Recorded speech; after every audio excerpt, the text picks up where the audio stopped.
This might be the most memorable 10-9 game since Bill Mazeroski's homer beat the Yankees in Game 7 of the 1960 World Series. Breaking ball hit toward the hole, and it's by the diving Ventura. Brett Boone being waved home. It's 2-0 Atlanta, but a fifth run will score. Tagging to come across is Andrew Jones. The Mets are a single away from getting back in this game. Hit toward the middle. Boone can't get it. It's 5-3. Swung on and laced to the left. It produces 2. Hit in the air to deep right center. Way back. And gone! To tie the game at 7. A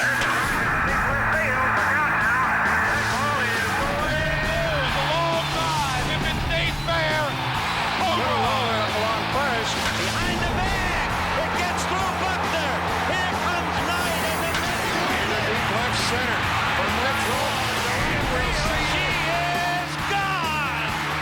Throws to first in time. Ball game over. World Series over. Here's the Budweiser starting lineup for the Mets, a lineup that includes 6 300 hitters, plus John Olerud, who batted .298 for the regular year and is heating up at this stage of the playoffs with homers in his last 2 games. Millwood 18-7 for the year, a 1-hitter in the division series against Houston, a Game 2 win in the LCS against the Mets, and a save in Game 3 of the first series against Houston thrown in. And the best part about Kevin Millwood's game is he throws strikes. Nothing overpowering, a good heavy fastball. He can get it up to 94 miles an hour, curveball, change, and a slider. But his key is to be able to throw strikes and stay ahead of the hitters. The first hitter is Henderson. Not much of a hitter in this series. 2 for 18. Perhaps the greatest leadoff man of all time has scored 1 run in this series. The all-time leading base stealer hasn't stolen a base in this series. He pops it up back of the plate, and it's just out of play. Chipper has had his problems playing deep at third with 2 strikes now on Rickey Henderson.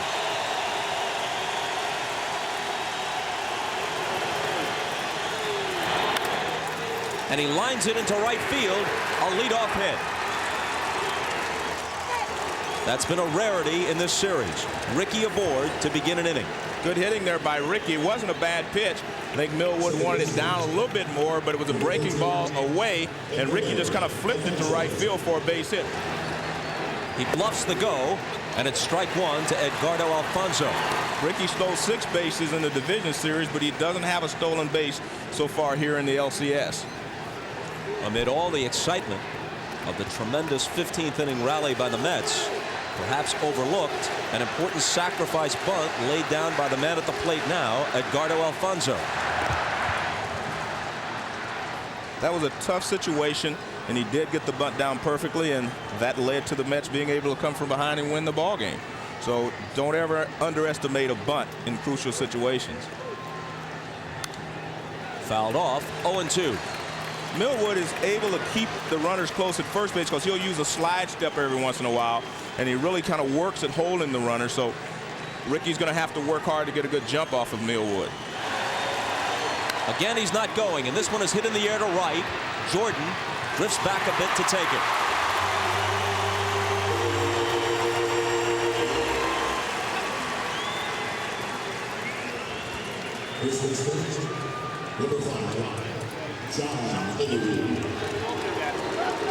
So Alfonso's retired, and that brings up Olerud, hitting .351 overall in the postseason.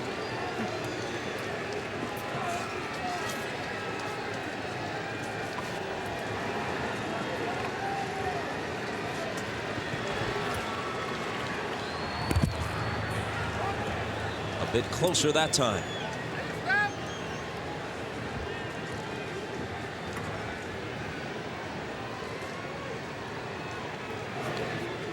Millwood, a 24-year-old North Carolinian, eyeing Henderson and Olerud and starting John with a strike. And you see he's using that slide step that keeps Rickey close to first base. It's not allowing him to get a great jump over there. Millwood 6'4", 205.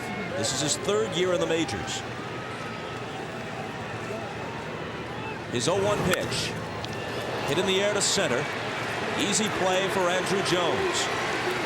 Here at Turner Field, the ball carries pretty well down the lines and to straightaway left and right. But to center field and in the gaps, it doesn't carry well at all. Bob, we talked about Millwood being able to throw strikes and how he's holding Rickey Henderson tight. Watch this slide step. There's no way you can get a great jump off of that if you're a base stealer. He doesn't lift his leg. He just kind of slides to the plate. And on top of that, he's thrown 10 straight strikes in this ball game. Here's the wounded Piazza without an extra base hit in the postseason. Gimpy knee, swollen left thumb, bruised left hand, black and blue left forearm, knocked woozy by Brett Boone in Game 3 at a home plate collision, and in there in the cleanup spot for Game 6. And Bob, it appears to me that Rickey Henderson is giving up a little bit on trying to steal off of Millwood. He's getting a lead, but Millwood is keeping him close to first base just by using the slide step. Not so much by throwing over there, but not giving Rickey a lot of time to run as he delivers the ball to home plate. Remember how hard runs have been to come by in this series. You get Henderson on board to start an inning, and he hasn't even made a move.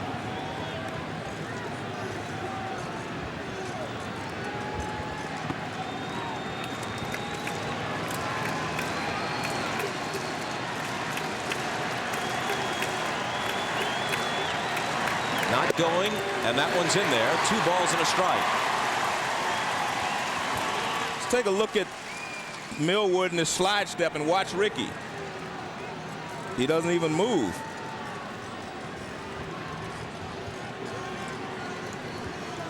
Unless he's trying to decoy Millwood. 2 balls and 2 strikes. Piazza, who has only talked about his condition when asked, he's not complaining, says that at times he feels a tingling in his hands. If this were the regular season, there's no way he'd be in there. And Bob, you can hit well, you can do a lot of things well when your legs are hurting, but when you have something bothering you as a hitter in your hands, it's almost impossible to have a good swing.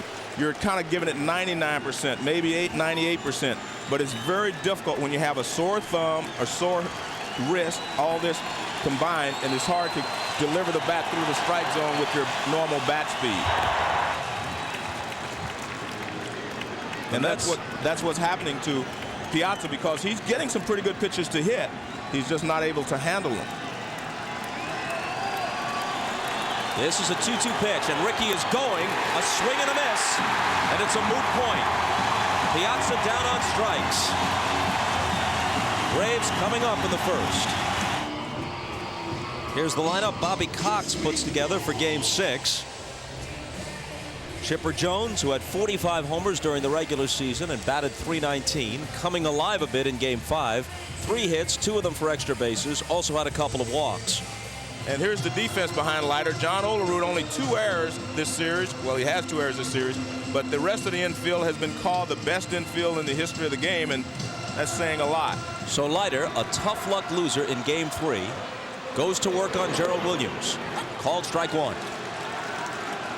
And Gerald immediately asked home plate umpire Jerry Crawford, where was that pitch? He said it was down. The Braves are not normally a team that takes a lot of pitches. They do not normally work you deep into the count.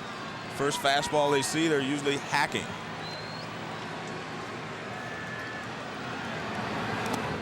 In the dirt, a ball and a strike. Walking through the Met clubhouse a couple of hours ago, the Bruce Springsteen was blaring. Starting pitcher gets to select the music, and Leiter from New Jersey prefers the boss.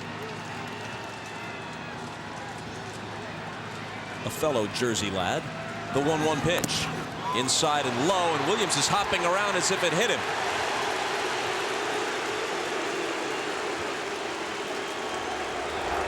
Makes his way to first with the trainer out to check on him. Well, he tells the trainer he's okay. It's a breaking ball, down and in. Big breaking ball right there. Looks like it gets him on the back right toe. Right foot. It looks like it gets him on the, yeah, right on top of the back foot. He couldn't move that back foot. He had it planted and gets drilled. Williams stole 19 bases during the year. First pitch to Brett Boone is inside. Bob, I noticed something about the Braves, though. They were content on taking pitches. Gerald Williams took the first pitch for a strike, and he was even taking the second pitch, which was a breaking ball down and in. And here Brett Boone really takes a pitch. He's not being aggressive. Maybe they're going to see just how effective Leiter can be at the beginning of this ball game. Williams was asking for time. Ed Montague, the umpire over there, with first base coach Glenn Hubbard. It appeared to me that Ed Montague was explaining to him the balk rule, that if your right foot, if Leiter's right foot passes the rubber, then he has to go home. They're yelling balk from the Atlanta dugout. 2-0 the count to Brett Boone. Gerald Williams was one of those picked off by Kenny Rogers in game 2. Leiter, though a left-hander, doesn't have a move anywhere near as good as Rogers. I don't know why they were yelling balk. He was just standing there with the baseball. But you're watching. Let's see if they take this pitch. They are making a conscious effort to make Leiter throw pitches. That appears to be their strategy to me.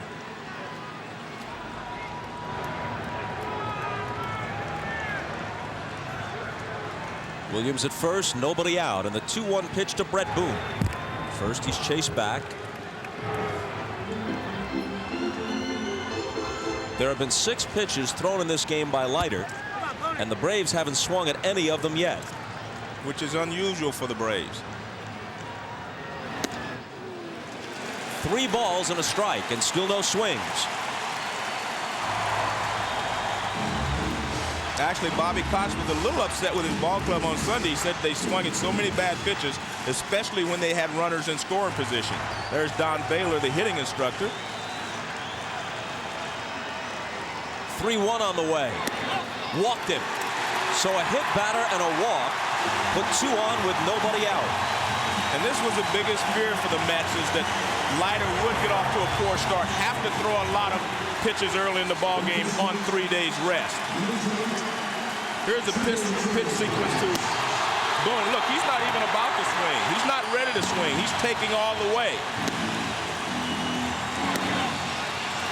And very effective so far on the Braves' strategy. Remember, even if Leiter were relatively sharp, on 3 days rest, they might not be expecting 7 or 8 innings. They might be looking for 5 or 6. Bobby Valentine won't wait long before you see Yoshi, who didn't go all that far on Sunday, or Hershiser, or Kenny Rogers up. Chipper Jones, the runners break. Here's the throw from Piazza to third, not in time. It gets away. Williams sprints for the plate. He's going to score. Boone holds second.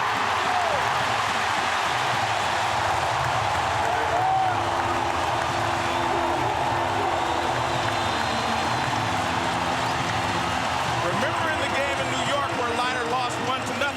Same situation, first and second. Gerald Williams takes off for third with Boone going to second. An error by Piazza allowed him to score. I don't know how they're going to score this one, but Gerald Williams comes in to score once again by being aggressive in the first inning against Al Leiter.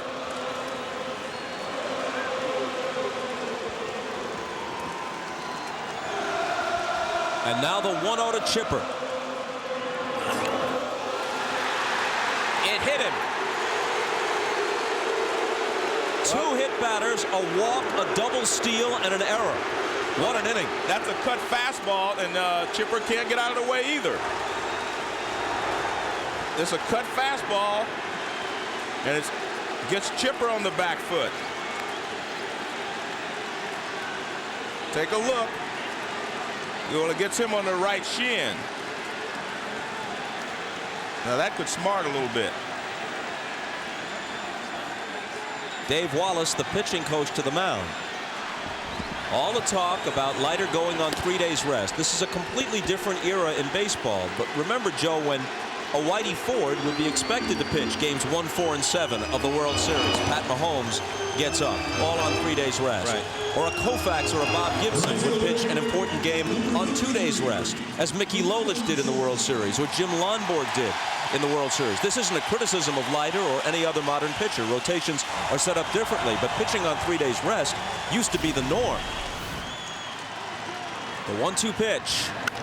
Breaking ball hit toward the hole, and it's by the diving Ventura. Brett Boone being waved home. It's 2-0 Atlanta.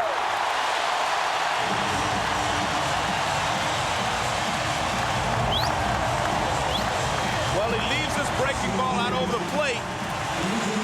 He normally tries to throw a cut fastball in to jam the hitter. Look where this one is, out over the plate.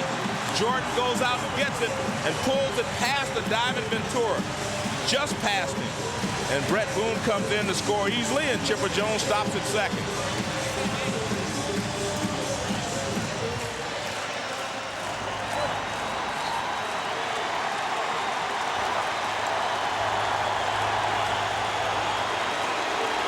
Which brings up the struggling Andrew Jones, just 1 RBI in the postseason. And because he's struggling, Bob, don't be surprised if he bunts here. He takes ball 1. Andrew is just 7 for 36 in the playoffs, and has at times appeared to be pulling off the ball and swinging wildly.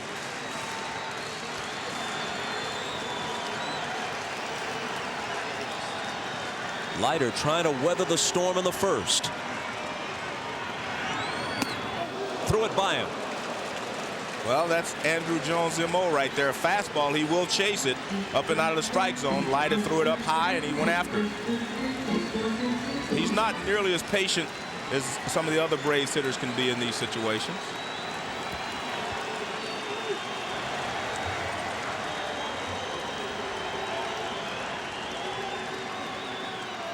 Leiter bluffs, and Chipper's back. And the reason he's trying to keep Chipper close to second base, it is much easier to steal third base off of a left-handed pitcher than it is a right-handed pitcher because of him whirling around and because it takes him longer to deliver the ball.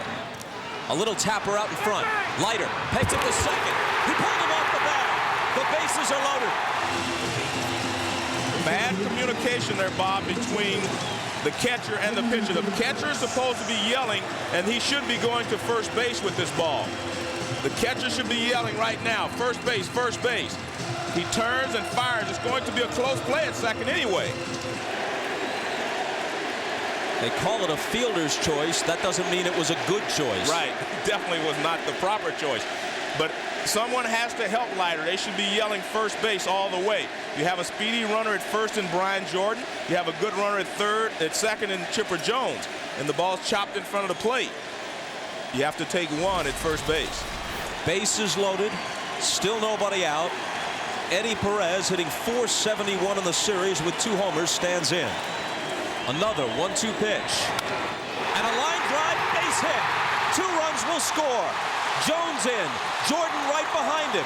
4-0 Atlanta.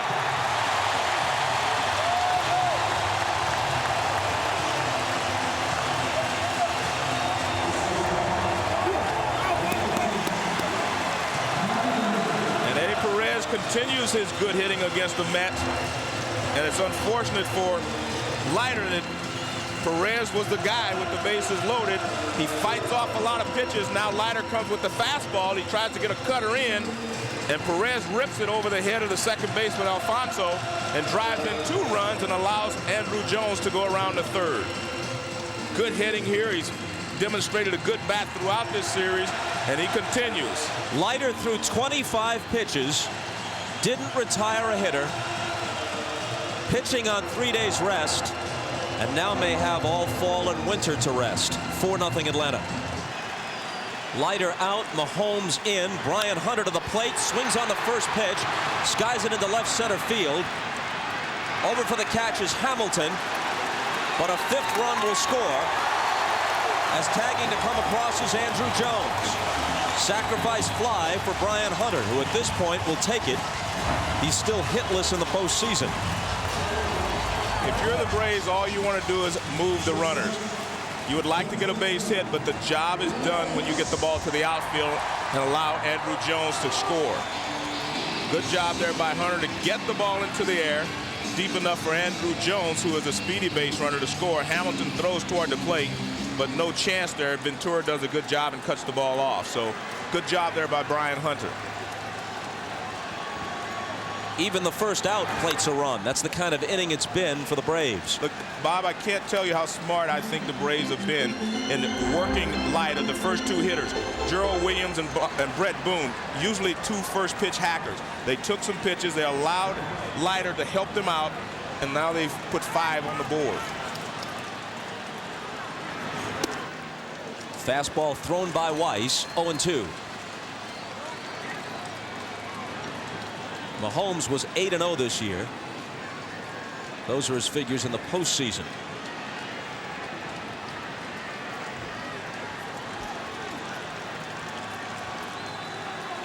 Perez leads away from first. And Weiss bounces it foul with the RBI single. In fact, he got 2 RBIs on the hit.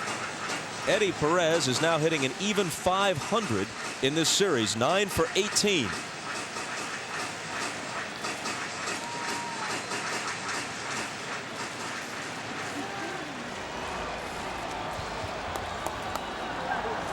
Kevin Millwood, the pitcher who's been staked to a 5-0 lead, is on deck.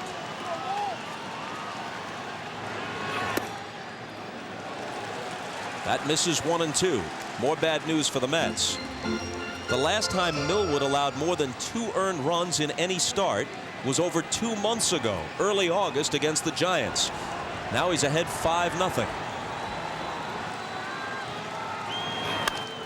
Weiss hits a double play ball to Alfonso, who has trouble with it, but gets it to Ordonez, who relays it to Olerud in time to end the inning. But not before 5 runs score. This is Ned Yost, the third base coach, waving 2 runners home on the Perez single. Due to time constraints, we'll now go to the bottom of the second inning. Pat Mahomes on the hill as the bottom of the second rolls round. Kevin Millwood would start it. Pretty good hitter, 154, had a homer.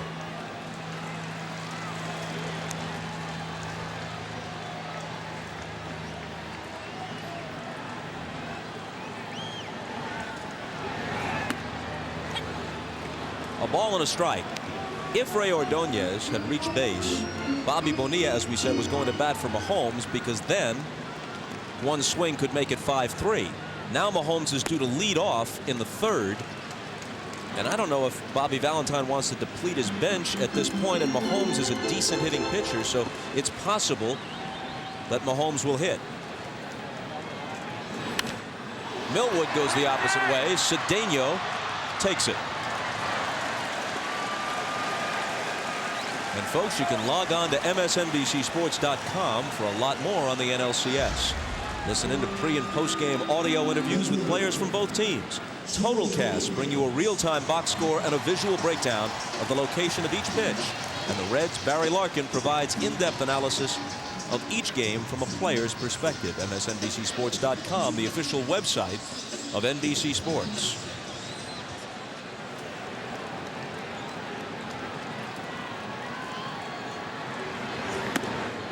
Ball 1 to Gerald Williams, who started the 5-run first when he was hit by a pitch. Later stole a base and scored.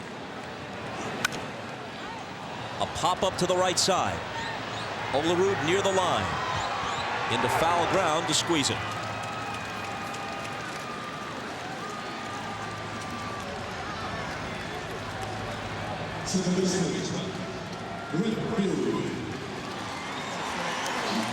A quiet second so far.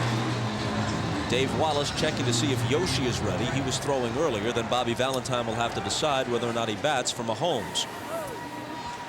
2 out, nobody on, and a strike to Brett Boone. The Braves set a record for futility in Game 5, stranding 19 runners. They scored 5 times in the first and didn't leave anybody on. Let's check with Craig Sager. Well, there's no question Bobby Valentine's not going to wait. He has Sean Dunston here. He told him, get ready, because if he gets through this inning, you will pinch hit for Pat Mahomes. Bob? There's your answer. Thanks, Craig.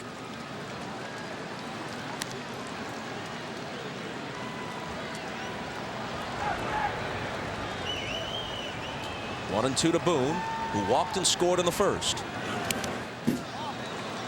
2 balls and 2 strikes. For those of you who keep track of oddities like these, somehow Atlanta went through the entire game 4 without stranding a runner.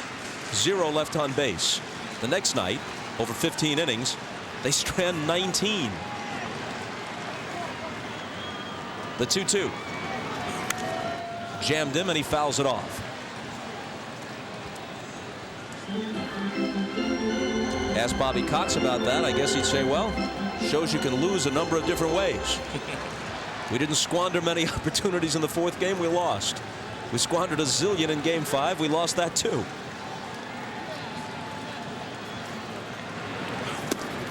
Boone swings and misses, and Mahomes sets the Braves down in order in the 2nd. Dunston will bat for him when we go to the 3rd. All right, Craig, thanks. So here's Mahomes, pretty good hitting pitcher, 5 for 16 for the year. I think there's another reason he's using Mahomes, Bob. You have to keep the Braves where they are. So you need more than the 2 innings that Mahomes has given you. He's throwing the ball pretty well. So your first priority is to keep the Braves right where they are, and then you try to chip away. You do not worry about getting 5 at one time. You need 1 here, 1 there, and then you're back in the game. I think now you have to break the game into 3s. The first 3 innings, then 4, 5, 6, and then 7, 8, 9. You have to try to reach a point where you're back in the ball game when you get to the 7th inning, and that's what faces the Mets now, trying to get 1 here, 1 there. Fouled off, 2-2. The biggest deficit the Mets have overcome this year was 6 runs back in May against the Phillies. Down 6-0. They won 9-7. That game was started by Al Leiter. Called strike 3, and Mahomes is out. The biggest lead that the Braves have blown this year was 5 runs. Also against the Phillies in July. They led 5-0. They lost 6-5. That game was started by Kevin Millwood. A lot of coincidences here, huh? Mahomes not happy. He thought that the pitch was low, but his job is to hold the Braves right where they are and give his team an opportunity to try to work their way back into this ball game. Rickey Henderson singled his first time up. Ball 1 high. Rickey is 3 for 19 in the series, as you see, but he hasn't reached base via the walk as he usually does. He doesn't have a single base on balls in this series. He chops it to Chipper Jones, whose low throw is scooped up by Brian Hunter.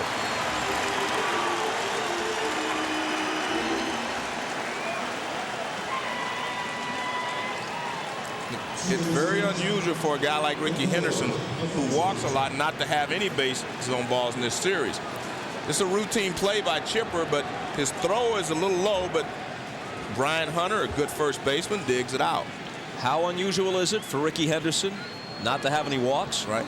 2 men in baseball history have walked more in their careers than Rickey Henderson. Their names are Babe Ruth and Ted Williams. And he walked 4 times in 68 at-bats this season against the Braves, but none in this series. Ball 1 to Alfonso.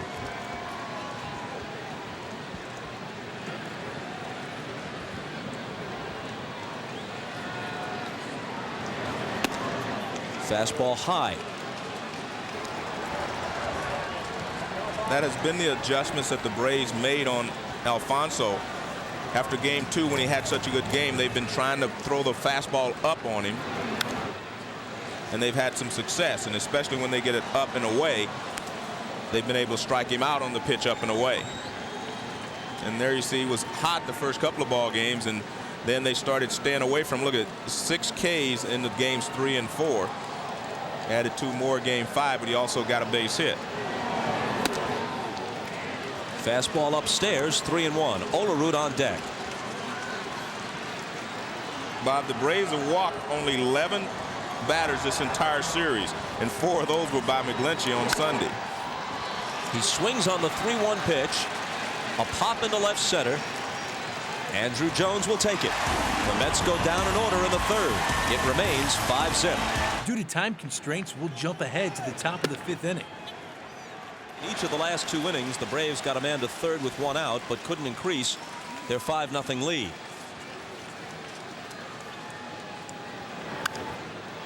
Fouled off, 0-2. And as Jim Gray said, Bobby Cox not very happy. Even though he has a 5-0 lead, he doesn't want to squander those scoring opportunities that he gets in those situations. And Hamilton starts the 5th with a base hit to center. He's 2 for 2.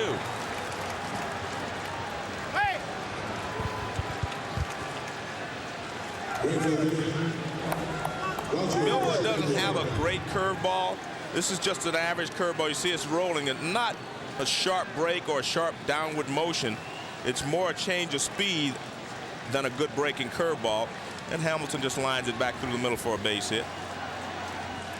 And Bob, if you're the Mets, this is the inning that you have to start making something happen. You're in the 5th inning. You better get a couple here, 1 or something, just to get on the board. And until you prove to the pitcher that you can score on him, he has all the confidence in the world. You have to scratch 1 here or there, or else you're going to be in trouble going into the late innings.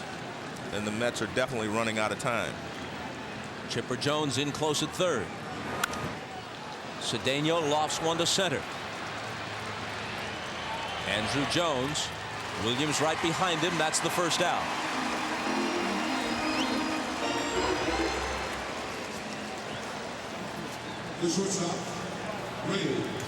That brings up Ordonez.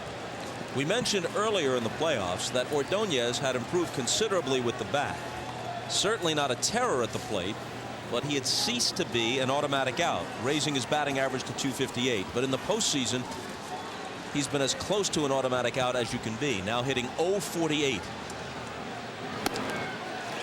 Can't catch up with the fastball. Bobby Bonilla on deck to bat for Mahomes. On top of it, Ordonez hasn't drawn a single walk, and when he's been asked to sacrifice, he's popped the bunt up each time. He hasn't bunted well in this series, but this is a good time for him to try to drop one down. For a hit. Yeah, right. 0-2. And that just about removes that option.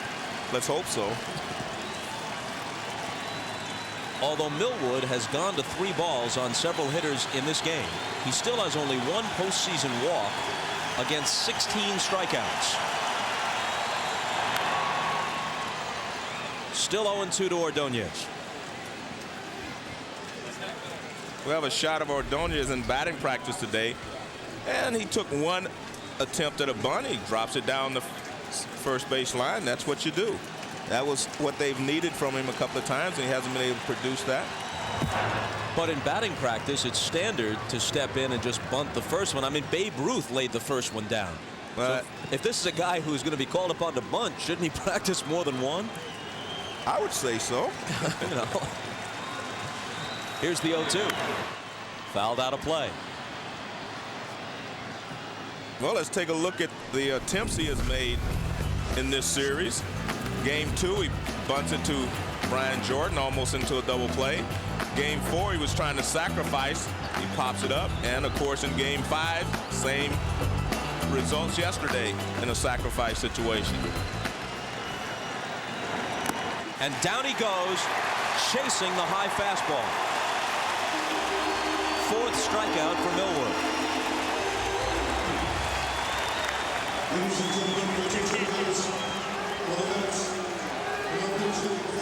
So here's Bobby Bonilla as Bobby Valentine hopes he can catch hold of one and cut the deficit to 3.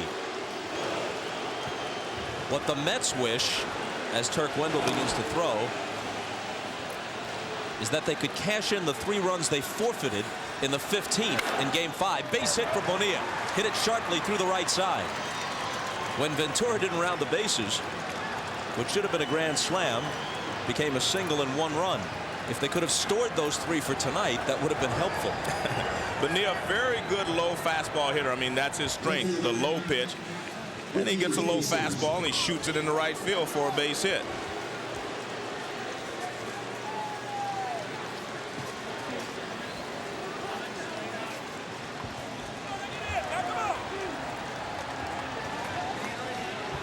one big swing away from a ball game. Henderson not the Mets' biggest home run threat by any means, but he did hit 12 during the year. At this point, if you're Bobby Valentine, you want Rickey to get a single and get your team on the board. Just get a base hit. We need a run. Strike one. Here's this Rickey's game by game in the series so far. He's struggling like most of the other hitters in this series. Only 2 base hits in the 5 games. And Millwood gets ahead of him 0-2. Just this week, Rickey Henderson was named by the Sporting News as the comeback player of the year in the National League. And they give that award on the basis of a vote of his fellow players. That's kind of interesting that he's a comeback player of the year in the National League when he was in the American League last year. I guess it's the league you're in right now, the Yeah. 0-2. But an excellent point. He didn't have a poor year in the National League last year. What is he coming back from? Here's a fastball away and close pitch, but off the plate. Watch, you'll see that this pitch is off the plate. And Rickey does have a pretty good eye at the plate. The 1-2 pitch. A breaking ball got him. Drop that curve in, sweet as you please, and Rickey sits down.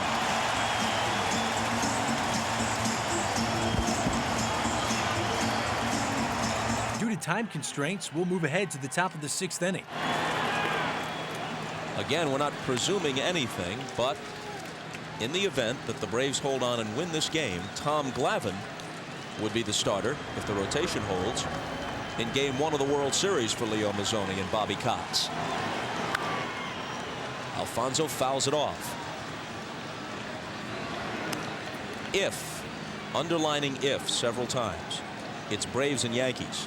That's a good World Series just based on the merits of the two teams. But clearly in this case, the winner of that series would be labeled the team of the decade. Ripped to left center field by Alfonso, and that splits Williams and Jones and goes to the wall. A leadoff double.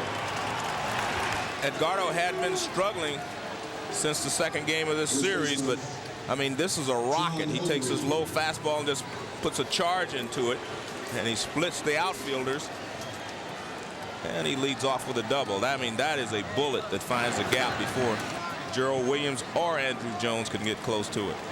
Olerud looking for his first hit. Piazza on deck.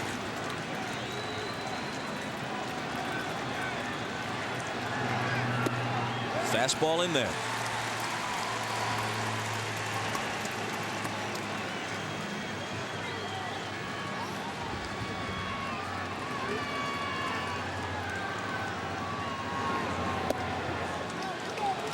Off the outside corner, or perhaps a bit low. 2-1.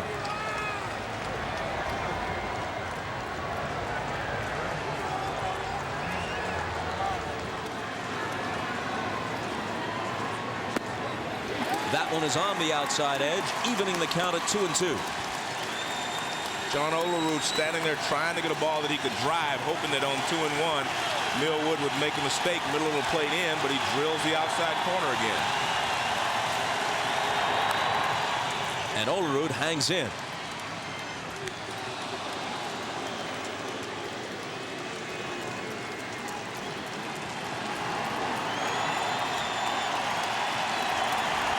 On Saturday, the Braves were 6 outs from the World Series and couldn't get them. The next night, they were 3 outs from the World Series. Couldn't get them. Bouncing ball, Weiss can't get that. Into center field. Alfonso is stopped at third by Cookie Rojas. The throw comes all the way through, but Olerud isn't going anywhere. First and third, nobody out.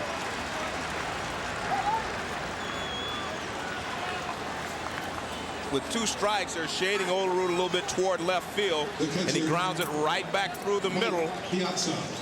Weiss makes a dive for it, but he can't knock it down. And here's Edgardo. He takes off. He gets a good jump. I'm not so sure why they didn't send him, but you see Cookie Rojas stopping him because the Braves really weren't concerned with him. They're trying to make sure that Olerud didn't move up into scoring position. So now here are the Braves 12 outs from the World Series. But the Mets are threatening in the top of the 6th.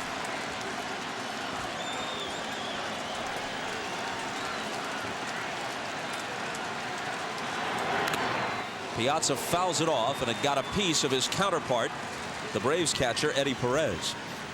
Well, Piazza doesn't have an extra base hit in the entire postseason, and he gets a pitch to hit. Mike Piazza does not miss that pitch normally, so I've got to think that his hands are hurting him a lot more than he's given on. That was Mike Piazza's hit. You do not hit over 300 every year, drive in over 100 runs, hit 40 home runs a year, and miss pitches like that.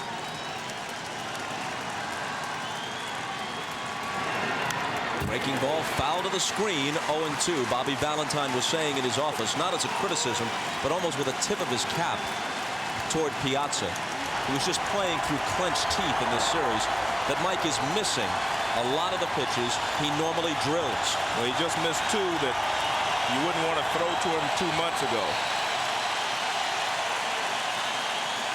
Here's the 0-2. He hits this one high in the air to left. Williams goes back. It'll get a run home. Alfonso tags. The throw comes to second. Olerud retreats to first. Sac fly for Piazza. And a 5-1 game. Bobby Ventura names his bat. Names like Stumpy, El Negro, Big Country. And I think he should have named the one he used on Sunday, Big Fly. Rips this one down the right field line. It's in there for extra bases. Olerud on his way to third. Rojas waving him on, but then stops him when he reaches third base. And Ventura pulls him with a double. And this is important not just because there's an uprising, but they have been able to score 1 run. And again, a pitcher feels like he's bulletproof out there until you put a run on the board. And they have hit some balls hard. And again, right there, and Ventura rips it into the corner. He has not made great pitches this inning, and he's very fortunate that the pitches he threw to Piazza were not hammered. A double, a single, a sacrifice fly. Then Ventura whistles one into the right field corner for a double. All this brings Leo Mazzoni to the mound, but now the Braves pitching coach returns, about to be seated alongside Bobby Cox. The Mets are a single away from getting back in this game. Ventura's got a gimpy knee, though. He doesn't run as well as he usually would as he leads away from second. Hit toward the middle. Boone can't get it. 1 run home. Rojas waves Ventura on. It's 5-3. And Hamilton is 3 for 3.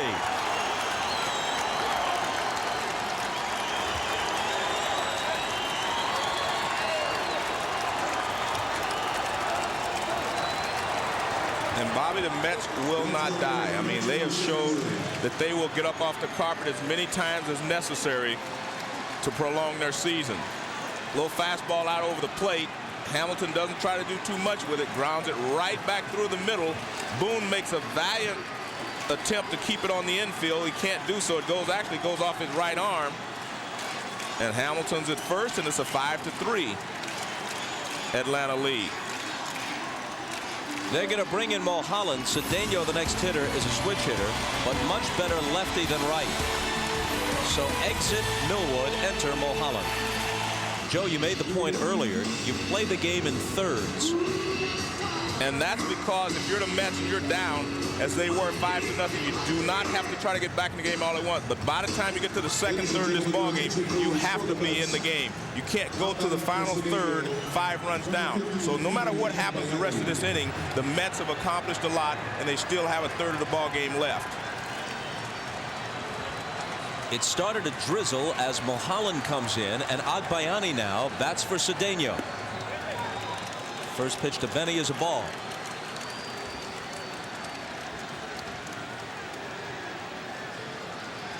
Well, they played through it hour upon hour Sunday at Shea. 2-0. And now we see why Bobby Cox, I should say, was disappointed that they were not able to push runs across in the second and third innings when they had the opportunity. 3 balls and no strikes to Benny Agbayani, who will stay in the game and play right field after hitting for Cedeno. And the question is, what do you do with Ordonez if Agbayani gets on base? Strike 1. Among the 3 people throwing for the Braves is John Smoltz.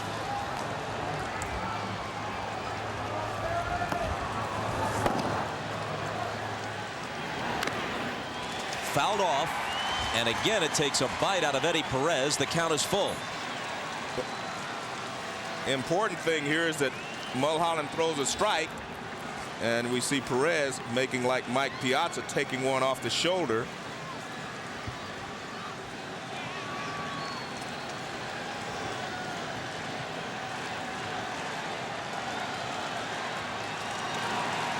Umbrellas popping up all over Turner Field. It begins to rain a bit harder now.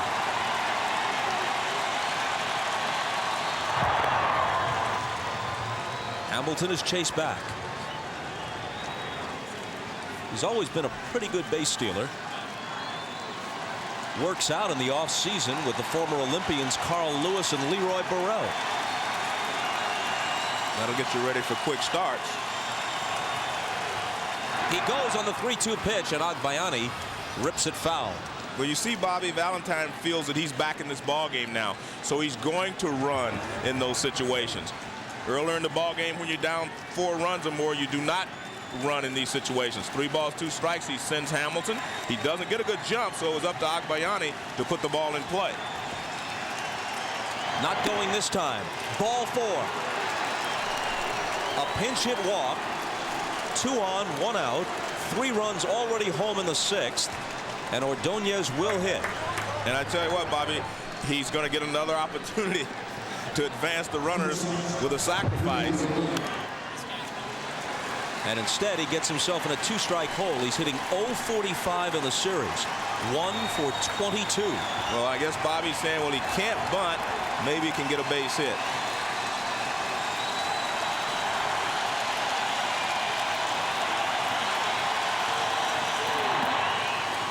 A ball and 2 strikes. This is an elimination game for the Mets, and you have an opportunity to get back in this game right here. You have to take every opportunity that you have and do something with it. Because if you let the Braves out of this inning and you're still trailing by a couple of runs, they could retire the next 9 hitters without you getting another opportunity.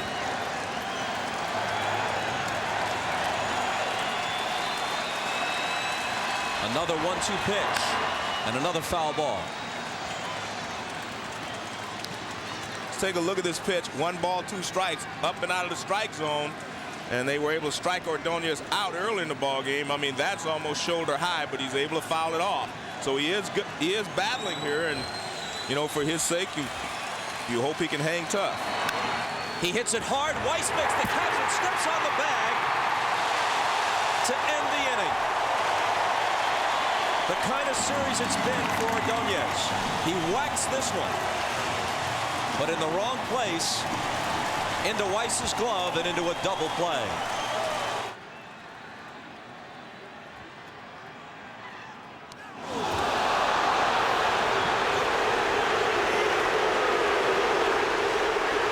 As we come back, on the first pitch in the bottom of the 6th, Turk Wendell drilled Brian Jordan. Jordan glaring at him, but there's no way in the world Wendell wants to do this.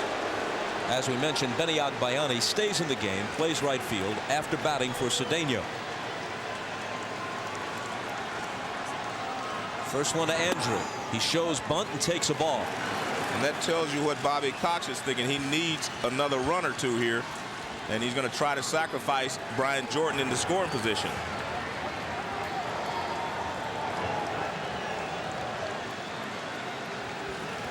The rain, by the way, has stopped just as quickly as it started. 1-0 pitch. Tapped in front of the plate. Wendell goes to his knees, slings it over to Olerud, and pulls him off the bag. And for the Braves, that's better than a bunt, a swinging bunt. And you move the runner to second base and you beat it out at first base. So the Braves took the bunt off. Andrew tops it down the third baseline. Nice attempt by Wendell, but Andrew Jones runs well, and you see he beat the throw anyway.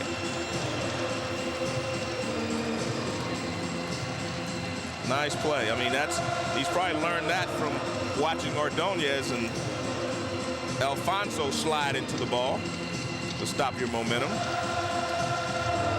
Now the Braves war chant and tomahawk chop from a crowd of 52,335, largest crowd ever here in the 3-year history of the ballpark, regular or postseason.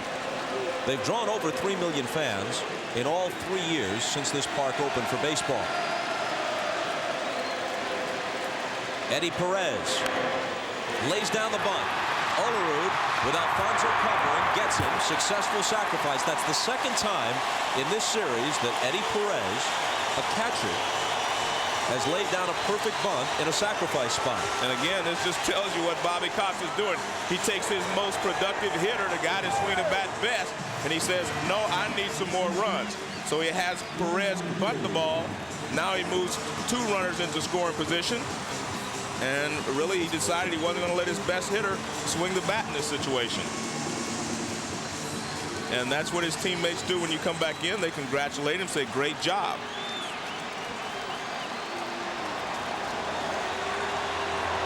Now they're going to walk Brian Hunter intentionally, load the bases with 1 out, and take their chances with Walt Weiss.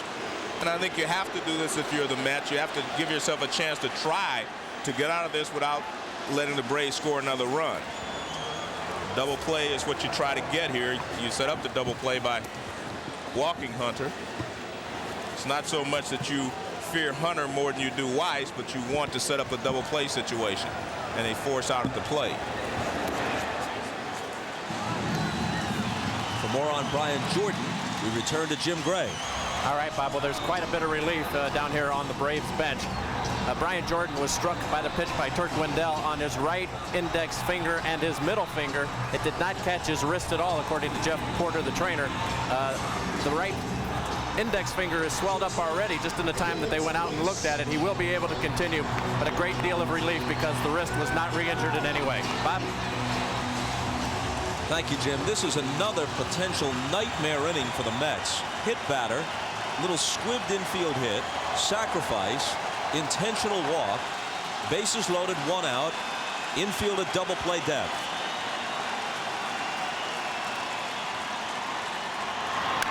And Weiss bounces it to Olerud, who's coming to the plate in time. And Piazza has his legs cut out from under him by Brian Jordan. And I know Mike was aware that Jordan was going to be running. And after you've been hit by a pitch, you want anybody out there. I mean, if you get a chance, you're going to run over anyone. You do not want Piazza to have a chance to come off the bag and throw back to first base. So this is what you do as a runner from third base. You want to cut his feet from under him so he can't throw. You see, he's aiming right at Piazza. He wasn't coming anyplace else, and he knocks Piazza off his feet. And that is not a dirty play. And now Keith Lockhart will be called upon to pinch hit. They want the left-hander Dennis Cook to pitch to Lockhart. Lockhart had been announced, but when Cook comes in to pitch, Lockhart is pulled back, and the right-handed hitting Jose Hernandez, one of their backup shortstops, the former Cub, will be sent up to face Cook.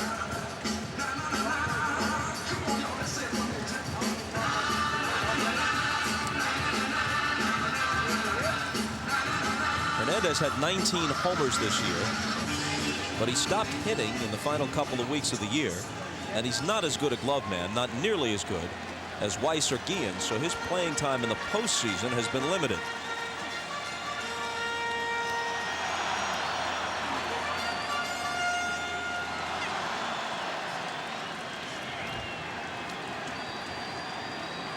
Bobby Valentine calling on Cook, replacing Wendell, who watches from the dugout. The veteran Cook was 10-5 this year. His ERA was 3.86. Bases loaded, 2 out. Way outside, ball 1. Kenny Rogers is throwing, and Mike Piazza is heading for the mound. And Bob, anytime you come in relief and you have to start with the bases loaded, you have a very small margin for error. And when you miss with the first pitch, your margin for error gets smaller because now the hitter can sit there and just look for one pitch in one zone and do something with it. So it's very difficult for, Cook to come in and quail this uprising here the Braves are trying to have. Here's his 1-0 pitch. Swung on and laced to the left. It produces 1. Yost waves Hunter home. It produces 2.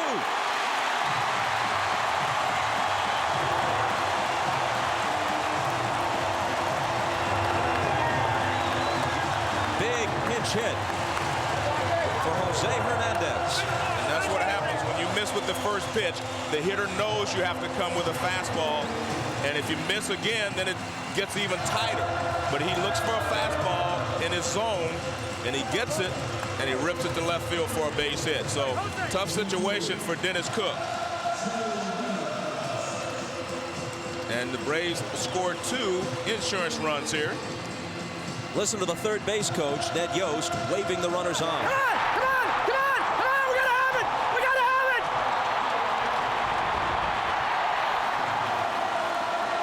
They had to have it, and they do. A 7-3 lead. And they're going to appeal over third base To see if Hunter missed the bag on his way around. And umpire Charlie Relaford says no. Very galling for the Mets. Valentine's team has 8 hits to Atlanta's 5. But 4 of the 5 Atlanta hits have come in their scoring innings. And all 3 Brave hitters who have been hit by pitches have scored in this game. Cook to Williams. Ball 1. Let's take a look at Hunter coming around third base, and we'll make sure that he touches it. And you can see he clearly gets the bag, and you see the umpire Relaford look to see him touch it, and then he looks toward the outfield to find the ball.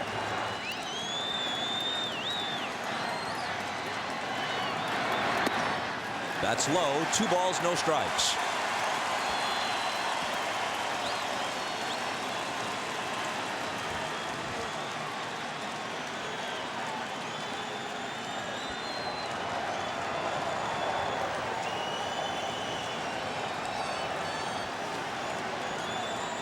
It all started when Jordan was hit by a pitch.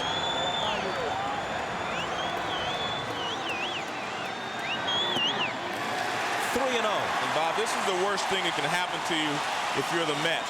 You claw your way back into the ball game at 5-3, and all of a sudden it's a 7-3 ball game. You give up 2 in the bottom half of that inning. So it takes all the pressure back off the Braves again. And you had put tremendous pressure on the Braves by coming in to 5-3 and still having runners at first and second. Weiss at second, Hernandez at first, and this is a 3-0 pitch, which Williams cuts on and lifts back of short. Ordonez calling and taking it. Let the Mets get 3 in the top of the 6th and give 2 of them back in the bottom half. While we were away, Jose Hernandez greeted by his skipper Bobby Cox. Jose got him a couple of insurance runs, and now Cox wants to bring the hammer down. He's brought John Smoltz in to pitch the 7th. Up comes Matt Franco, their best left-handed pinch hitter to start the 7th.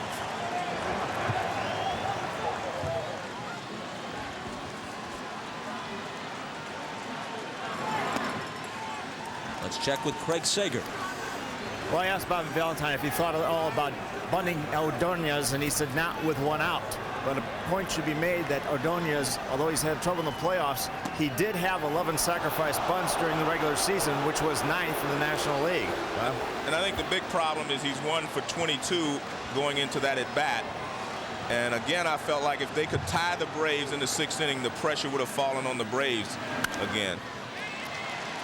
But again, that's the great thing about baseball. There are 2 or 3 different ways to handle every situation. And there's nothing to say that Bobby didn't handle it correctly. And Bobby Valentine managed a brilliant game in Game 5, the 15-inning epic at Shea.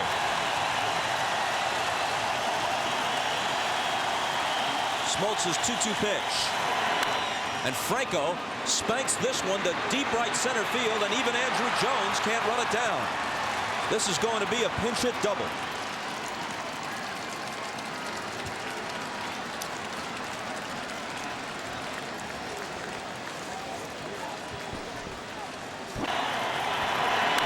Fastball drilled, and Andrew Jones didn't have time to run this one down.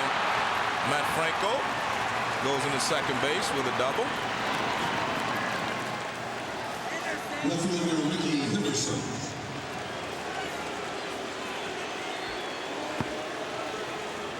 Met pinch hitters tonight. Bonilla a sharp single, Agbayani a walk, Franco a booming double.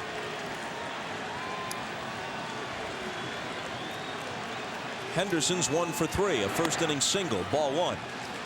Bobby Cox has thought this move through, as he does all his moves, asking Smoltz to pitch an inning or 2. If his team wins tonight, the rotation can still hold. Glavine starts game 1 of the series. That's high. Smoltz comes back in game 2 on Sunday night on 4 days rest. 4 days rest from this assignment, which will be brief.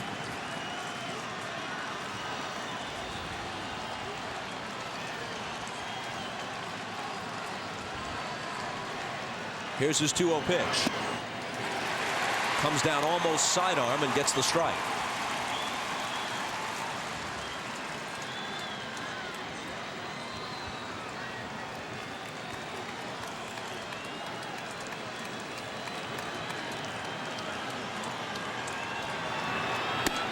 Up and in, 3-1.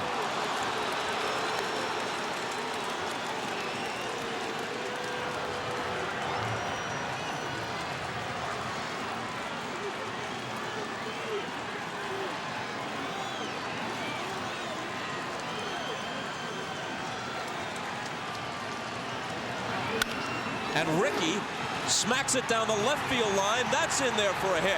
Henderson on his way for 2 as Franco scores. It's 7-4.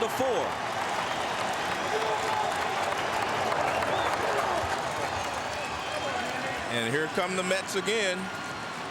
Good job by Rickey Henderson following Franco's double. He takes a fastball and rips it down into the corner. Looked like it was a fastball in, and he ripped it down into the corner. And he goes into second base with a double, and Bobby knows they're only 3 runs down now with no one out here in the 7th. Alfonso, who doubled his last time up, takes a strike. The Mets have doubled the Atlanta hit total, 10-5.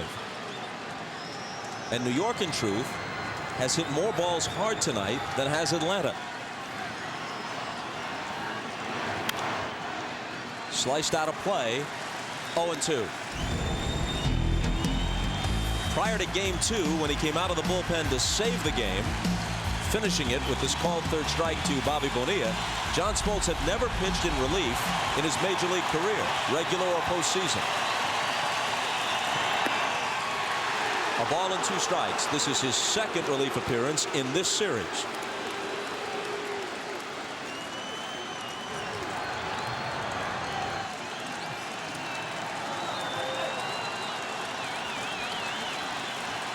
Henderson at second, nobody out, the 1-2 pitch. In the air to deep right, Jordan goes back to the track, almost to the wall to make the catch against the scoreboard.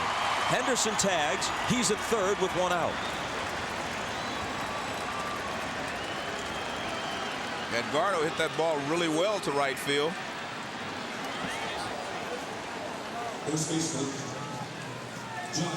Fastball from Smoltz, which is basically all he throws when he comes in release. Fastball away, and Jordan back near the wall, and he makes the catch. And I was interested to see how well he threw the ball back in, and he really threw it well, so his right hand is not bothering him that much on the throw. Olerud now takes ball one. Smoltz wanted that pitch. The Braves are playing the infield back. They're going to let the Mets score a run on a ground ball to the infield. And that's the right play with a 3-run lead. No doubt. You will trade a run for an out here. They get the run, and the Braves don't get the out. A base hit to right from Olerud. And New York is back to within 2 again at 7-5. And Bobby just trying to figure, he says, I don't know what I'm going to do here. As I said the first time, when Smoltz came in to save the game earlier in this series, all he did was throw fastballs, and that's basically what he has done here. He's moving the fastball in and out, but basically the hitters are sitting on fastballs and they're getting them. And they're finding some holes. Piazza, the tying run at the plate, takes ball one.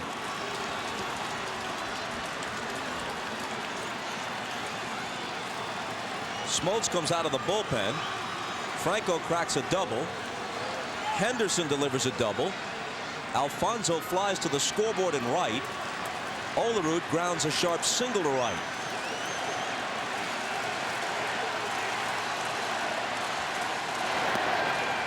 Ball two. I don't think we're going out on a limb to say that John Smoltz doesn't have it tonight. But he doesn't seem to have the same movement on his fastball that he had in the ball game on Saturday. Out of play.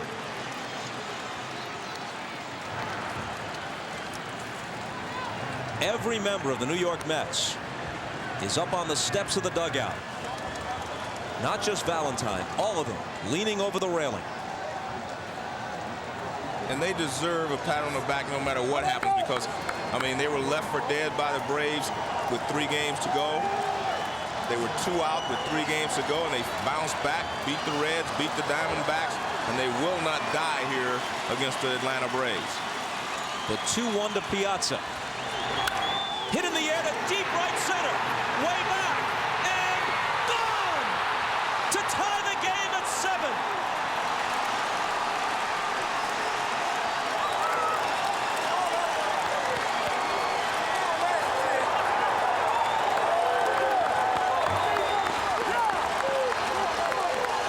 Tied at 7, hoping for game 7.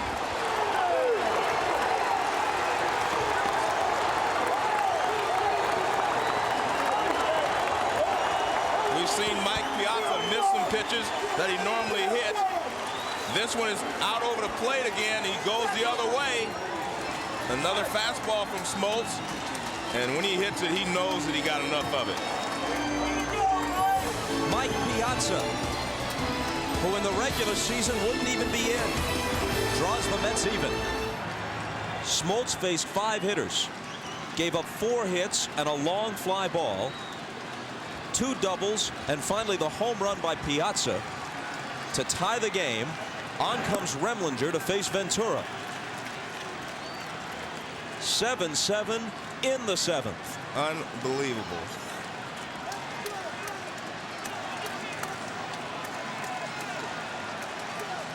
The 1-0 pitch. A ball and a strike to Sunday's hero, Ventura.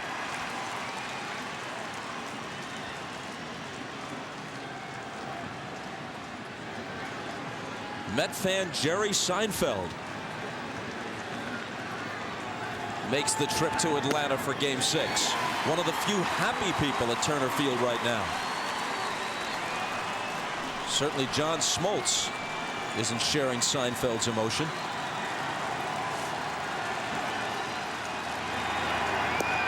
Down and away, 2-2.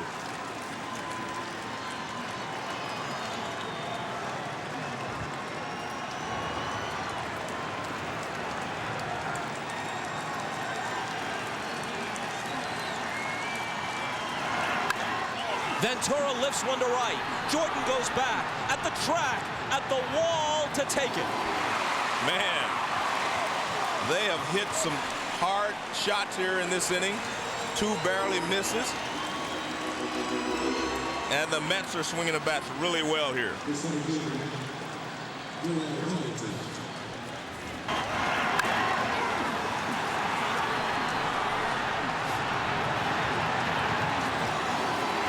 I think only Jordan knew for sure that that ball wasn't going out. Everyone else thought they had a chance, and there's the Mets bench.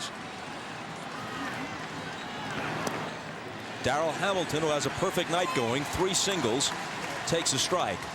Well, most of these Mets are so giddy by now, I mean, you can forgive them almost any display of emotion.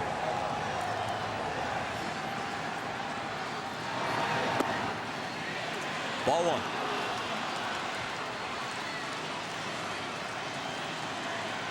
Three in the 6th, 4 in the 7th. A 7-7 game.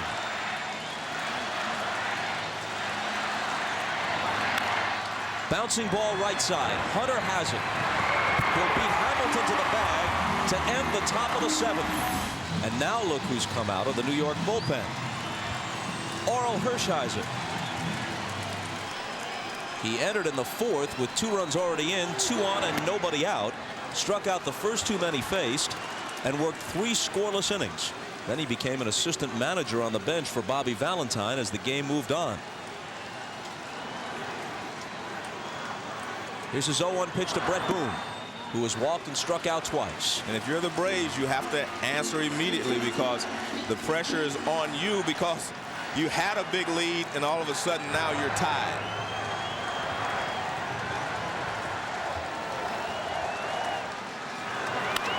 Hit toward the middle, but Alfonso hasn't played well, and Boone is retired.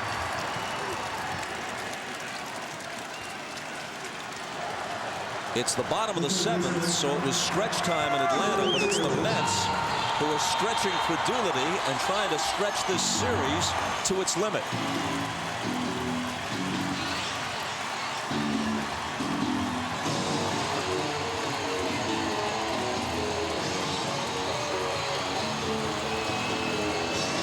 And if you're the Braves, you definitely do not want to go to a 7th game, simply because in a 7th game, a bad op here, bad bounce there, and you could lose.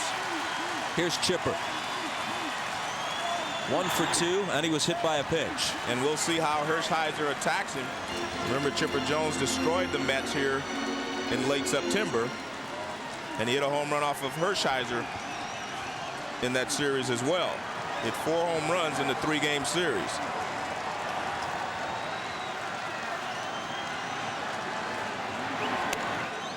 Two 2-0. Pitcher spot comes up 3rd in the 8th. This might well be Hershiser's only inning.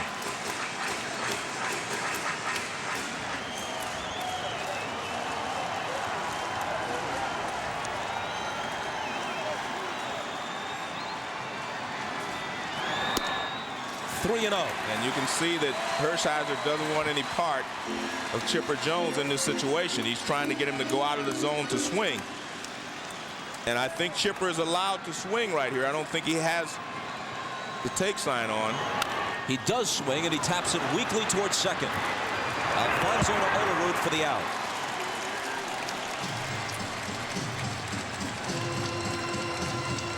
And high above the ballpark, it looks like the Peacock's promotional leprechauns have enlisted the Goodyear blimp in telling you of NBC's first big November movie event.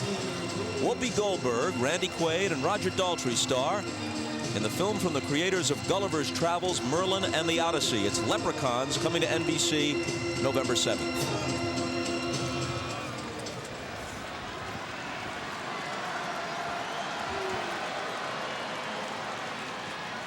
Hershiser to Jordan, first pitch swinging, fly to shallow right. Agbayani takes it, and we go to the 8th, tied at 7. The Mets start it with Agbayani, who takes a ball.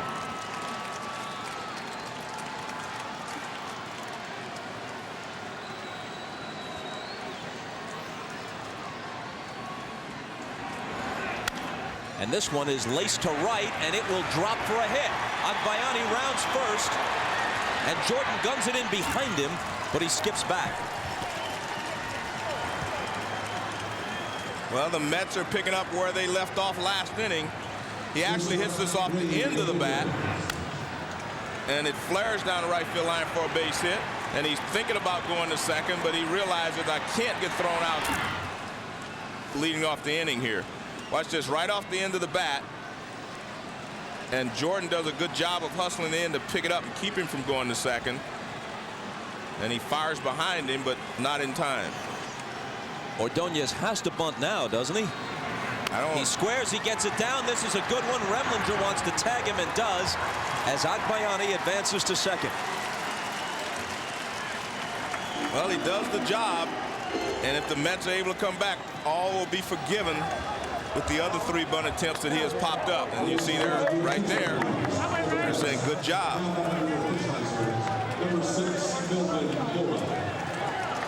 Now with the left-hander on the mound, Valentine tabs Melvin Mora as his pinch hitter. In truth, he has only right-handed bats left. The 2 he hasn't used now are Sean Dunston and Todd Pratt.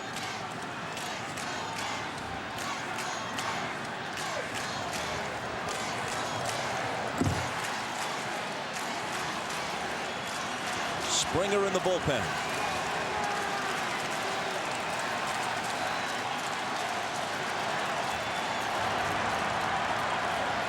None of Bobby Cox's pitching moves has worked out well tonight. Now the 27-year-old rookie from Venezuela, Melvin Mora, has a chance to be a star. At least the Mets think so. He's shown his stuff down the stretch and in the playoffs. Spent most of the year in AAA. He takes low. Here's what he's done in this series. And the more you see him, Bobby, the more you like him as a player, because he has the ability to do a lot of little things that help you win. He runs well, plays good defense, has a good arm, and he swings the bat pretty well. So he's going to be a valuable asset to the Mets in the next few years. At the bottom of that graphic, you saw the 2 outfield assists. He lines this one hard. The Mets are going to have the lead. Agbayani being sent home. And Melvin Mora, who only a few years ago was playing in the Chinese Professional League in Taiwan, gives the Mets the lead in Game 6. I mean, he just continues to come up big in these ball games, and he's a rookie, but he does not have any fear. That's a pretty good pitch down and away from Remlinger, and he rips it into left center field.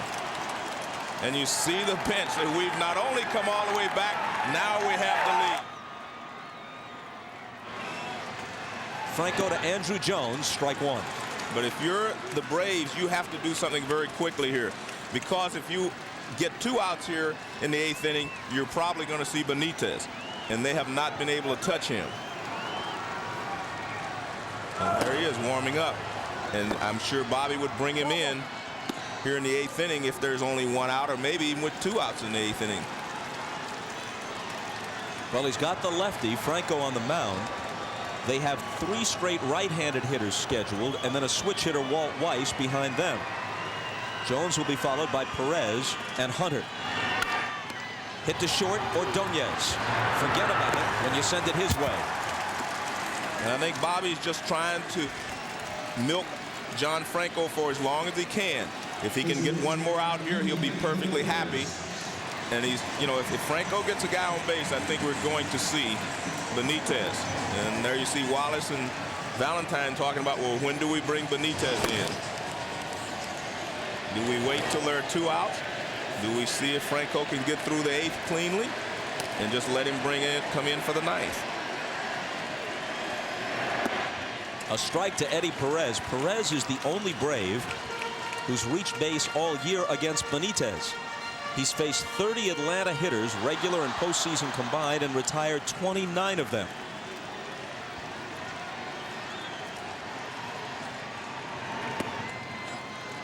Inside, 1-1.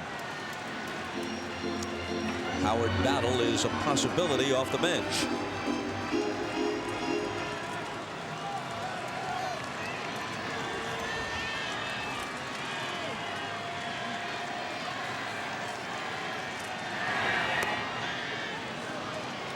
Mike Piazza wants Jerry Crawford to check it first, and Crawford says, no, I don't need any help on that one. That's a ball. Well, just watch the barrel of the bat. Do not watch his hands or his shoulders or anything. You can always just watch the barrel of the bat. That's what the umpires at first and third watch when they're called upon to make that call. That's a strike, although Perez reacted as if it was inside. But we've seen a different John Franco these last two appearances. He normally sinks everything away from the right-handed hitter. We've seen him use a cut fastball. We've seen him come inside on the right-handed hitter. So their game plan is to go up there and get something out of the plate and shoot it the other way. And he is fouling them up by coming inside every once in a while. And this ball is whacked to left for a hit. And Eddie Perez just continues to have the hot bat.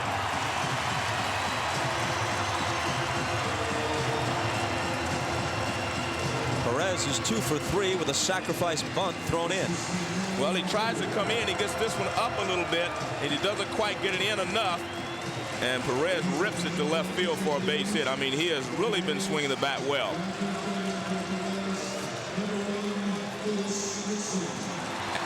And as soon as Perez reaches first base, Bobby Cox decides to make a move, and he sends Otis Nixon in to run for him. There's Otis.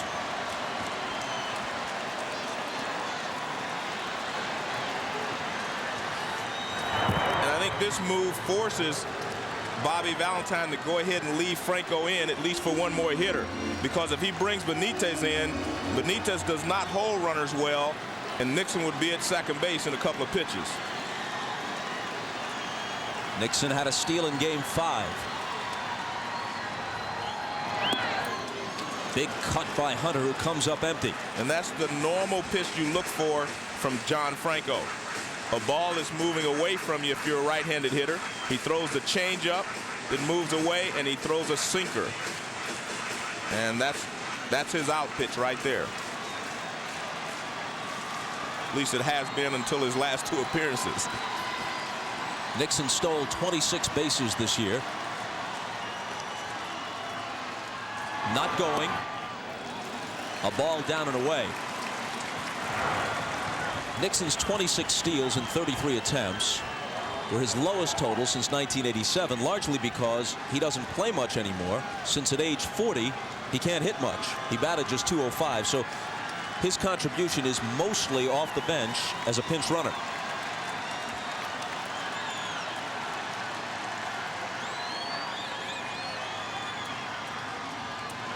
He bluffs the go, and Hunter taps it foul.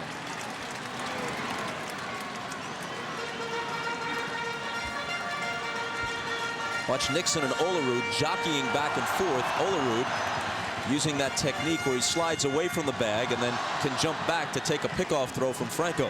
But if you're the base runner, you're really not concerned with Olerud. You get your lead and just watch the pitcher.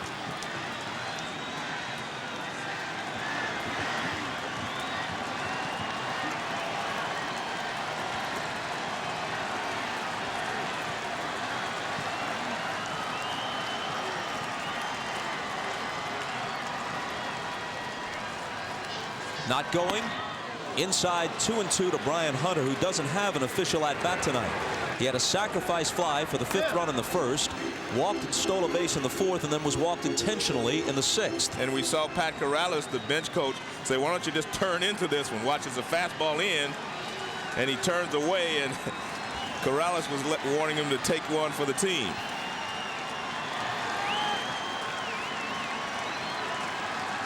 Otis Nixon edges away from first with the tying run. And Franco's 2-2 to Hunter. And there's a good sinker by Franco away. And that's what reason he's throwing it. He's trying to get the ground ball, get his infield a chance to turn over the double play. And this is John Franco at his best. He never gets a ball up above the knees. Look at that. Down and away. And with 2 strikes, tough for Hunter to lay off of it.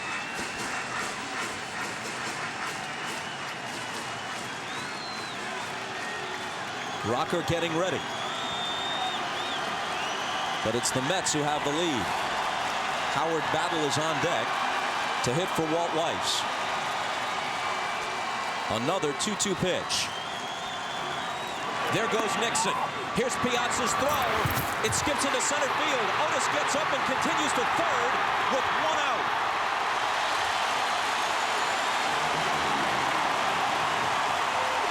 That's what they put him in there for, to steal a base. And he finally figures out the motion, and he just takes off. Piazza's throw bounces short, and Edgardo, trying to knock it down, wasn't able to do so. There's the throw. That's a tough play for a second baseman to even try to just block it. And Nixon over to third base, where now the tying run is 90 feet away. And you see Piazza very upset with himself. The count went full on the pitch. The infield creeps in. And it's hit to center. It drops. Nixon heads home. Tied at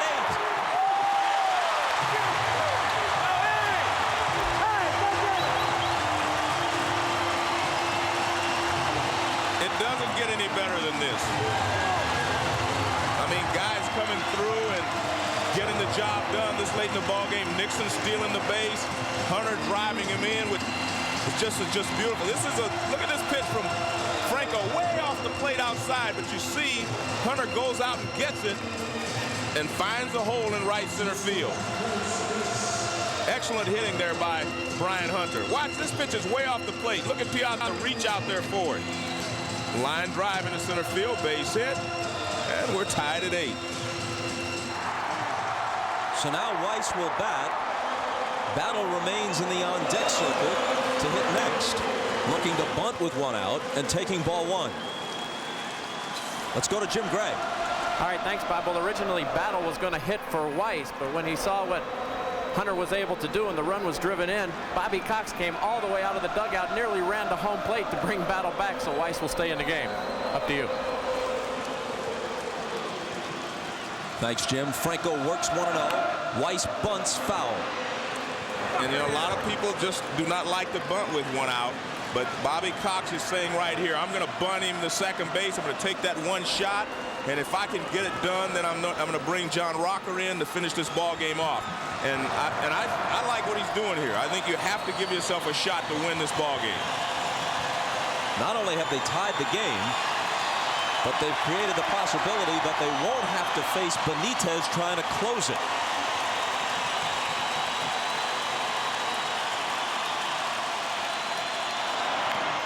Weiss gets the bunt down. Franco doesn't even look at second. He nearly pulled Alfonso off the bag, but Edgardo kept his foot planted. That's the second out.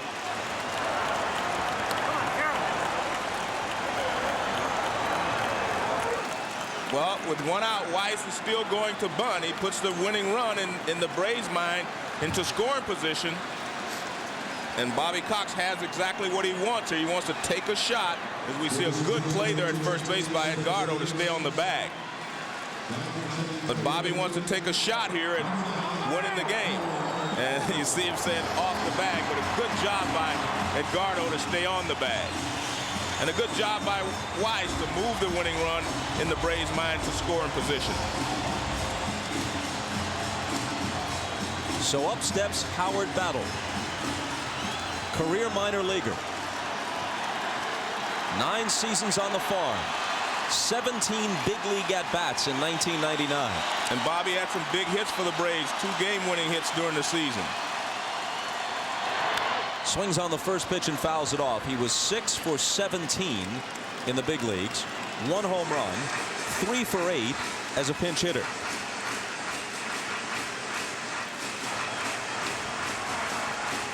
Melvin Mora, like Howard Battle, you're looking at Dunston, the veteran, still available off the Met bench.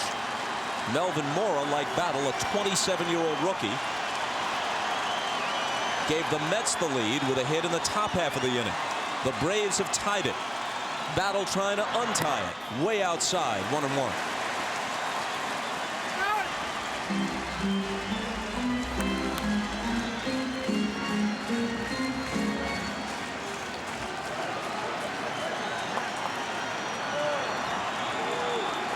Mondo still in the bullpen.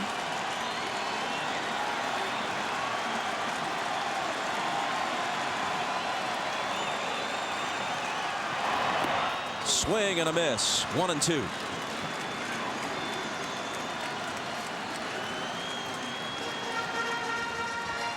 And this is the changeup moving away from the right-handed hitter. And you can see battle out in front and the pitch off the plate.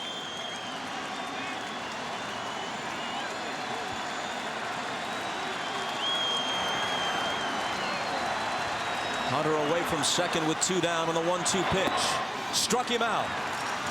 Down goes Battle, and the battle itself moves to the 9th. Piazza starts it in the 9th.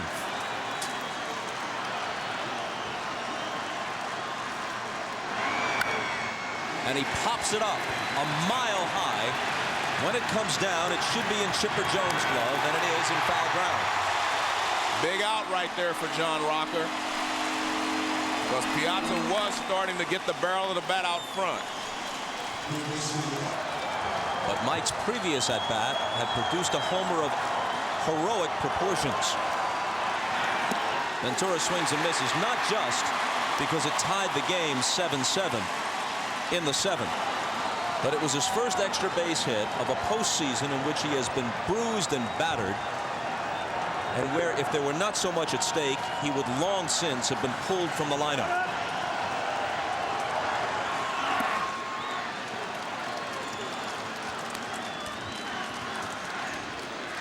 As Jim Gray reported before the start of the game, John Rocker was involved in an automobile accident. He wasn't hurt. His car was totaled yesterday on the off day.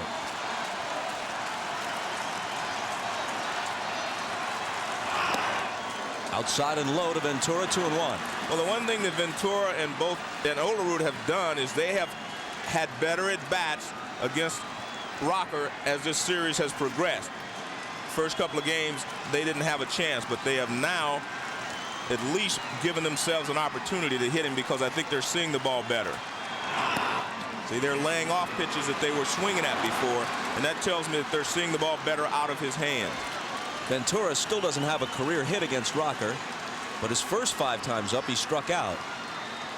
The 6th time, he hit a fly ball to center field. See, he's got him now.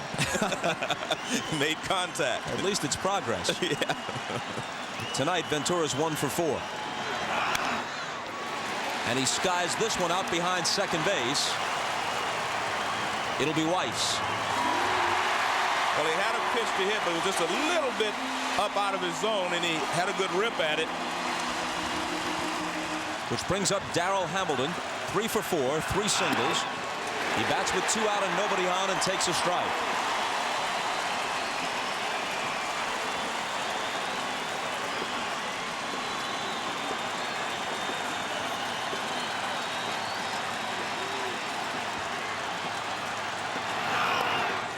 One and one. Atlanta has the top of the order due in the bottom of the 9th.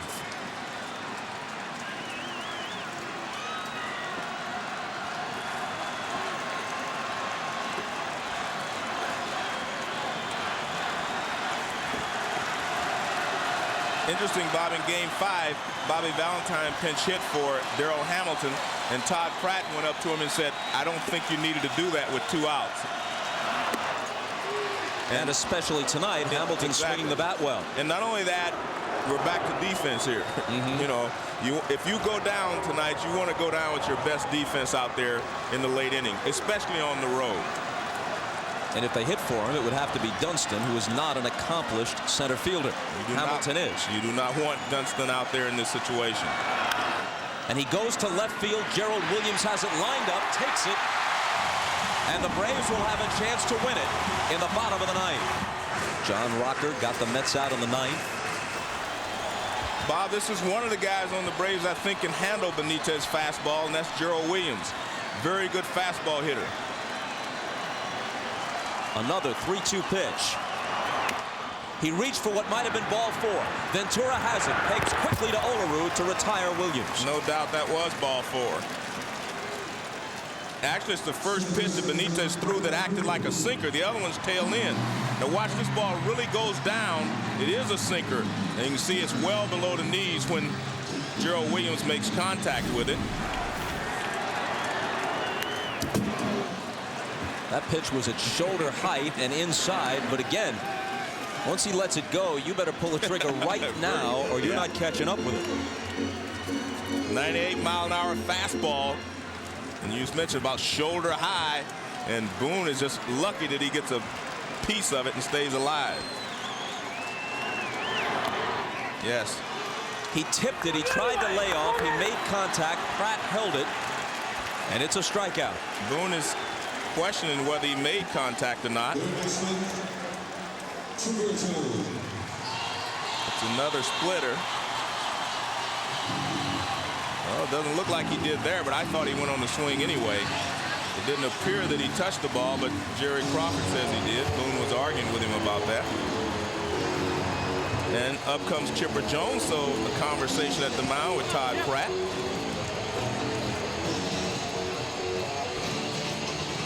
Jones was hit by a pitch as part of Atlanta's 5-run first. He later singled and stole a base. Overall, he's 1 for 3. He hit 45 regular season home runs. Hasn't touched one off in the postseason. Ball 1. And one thing you have to remember, if you go ahead and pitch around him and maybe even walk him, he can steal second base. 2-0.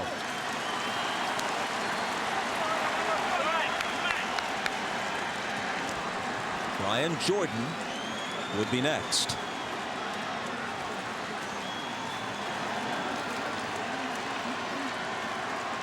Hitter's pitch.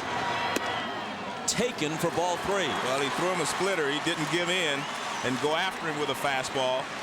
This is not his fastball. Chipper's sitting fastball, I'm sure, and you can see there's a splitter outside for a ball. He could have a green light. We'll never know. Ball 4 misses by plenty. And I don't think there was any doubt they were going to try to let Chipper get himself out if he wanted to swing. But now you put yourself in a situation where Chipper Jones can steal the base off Benitez and get himself in the scoring position. Jones is not going, and Jordan fouls it back. And because of all of his injuries, you know, the injuries to Piazza, you know, Todd Pratt probably at this moment is throwing better than Piazza would be. The Met outfield is very deep, looking to prevent anything from getting in the gap. There goes Jones. The pitch is taken. Pratt throws. It's high, and he steals it. And you have to give Brian Jordan a lot of credit there. He takes this pitch to give Chipper Jones a chance to get in the scoring position. He doesn't swing at call strike 2, and Chipper steals the bag. Now let's see where this pitch is. The Braves are yelling, but that is a strike, and Brian Jordan took it. He gave his teammate a chance to get in scoring position. But he's down in the count 0-2.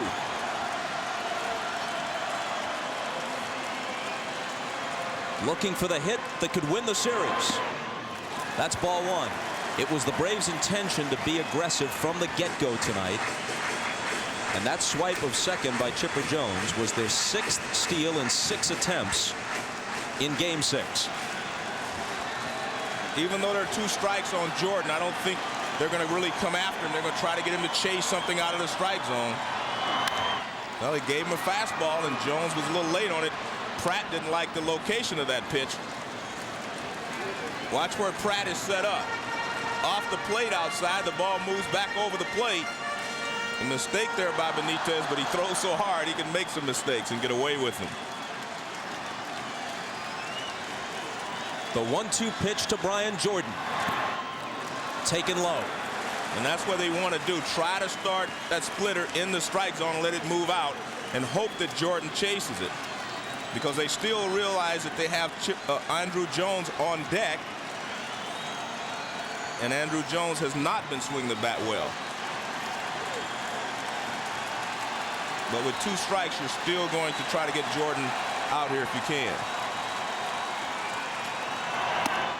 Full count. Now remember, with first base open, you might be saying, why not just walk Jordan? The only run that matters is Chipper Jones at second with Andrew Jones, an easier out at this point on deck. But Jones didn't get to second until the count was 0-2, and at that point, you're not going to walk him. No, with 2 strikes, you try to make a pitch. Now the 3-2 pitch.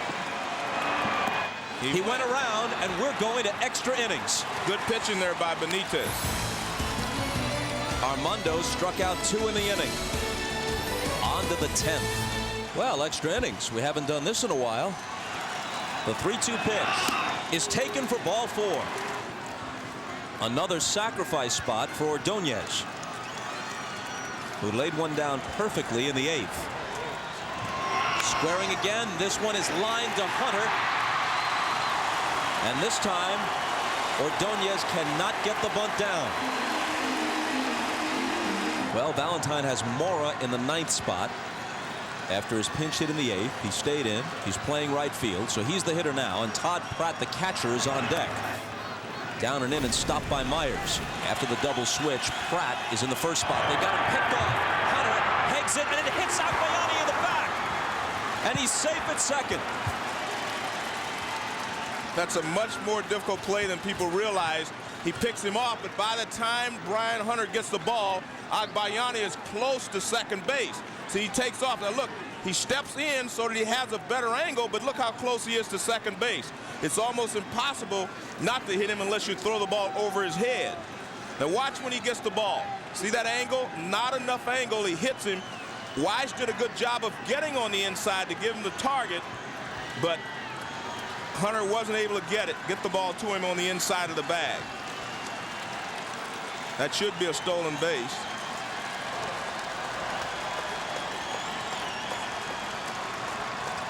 E3 on the play. Well, that's incorrect. Scoring. Meanwhile, Bobby Valentine popping up and down, and here's the 1-2 to Mora. He lines it to center. It's in for a hit. Agbayani is stopped at third by Cookie Rojas as Andrew Jones fires it back in. Runners at the corners with 1 out, and Melvin Mora continues to make a name for himself in this postseason. Excellent player. Rocker tries to sneak a fastball by him. He got one over the outside corner, and he ripped for a base hit last time up. This one is on the inside corner, and he rips it back through the middle. Andrew Jones was playing shallow. He had a shot at Agbayani, but Rojas stops him.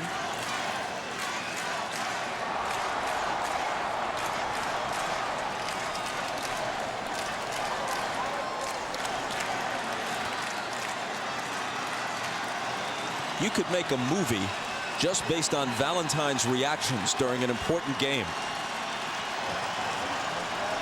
One of the most expressive faces in baseball. And here's Pratt in yet another spot where he has a chance to be an unlikely hero. Rocker deals. Strike 1. Well, the Braves are going to play back for a double play. They figure if Pratt hits it on the ground, it should be a double play. Catchers obviously not known for their speed. Do you think about letting Mora run from first to erase the double play and set up a second run? Not going. I don't think you do that unless you get 2 strikes. I mean, it's a risky play. I mean, it's something that you can do if you want to be aggressive like that, true. Because Rocker doesn't have a great move, but something like that could backfire on you. And you have a guy, Todd Pratt, who's been swinging the bat well, and you may want to give him an opportunity to drive in this run. Pratt's walk tied Game 5 in the 15th. He's ahead on the count now, 2-1. His homer, as you all know, won Game 4 of the division series against Arizona and vaulted them into the LCS against the Braves. Had some success. He's had 4 at-bats against Rocker, 2 base hits. So if you're Bobby, you're saying, hey, I'm going to let him swing at least until he gets 2 strikes before I send the runner. Couldn't catch up with it. 2-2. Well, he went out of the strike zone. He was patient for 2 pitches, but this is a fastball up and out of the strike zone. And he goes up there and tries to get it.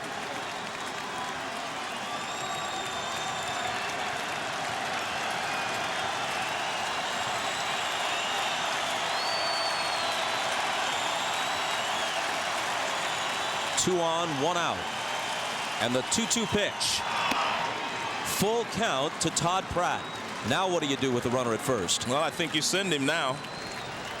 That'll put tremendous pressure on the Braves defense, because if he hits a ground ball to one of the middle infielders now, they may not be able to turn the double play.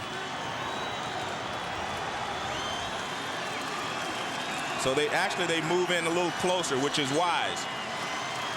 They move in halfway, you see, so that if he's running, the ball's hit to him, they'll have an opportunity to come to the plate. Because if they stay back and he runs and there's a ground ball to short or second, they can't turn the double play, and the run will score. So now they're in a position where they can come to the plate if they have to.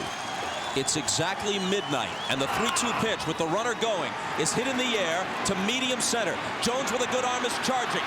Here comes Agbayani to the plate. The throw is up the line. Myers can't handle it. Agbayani scores.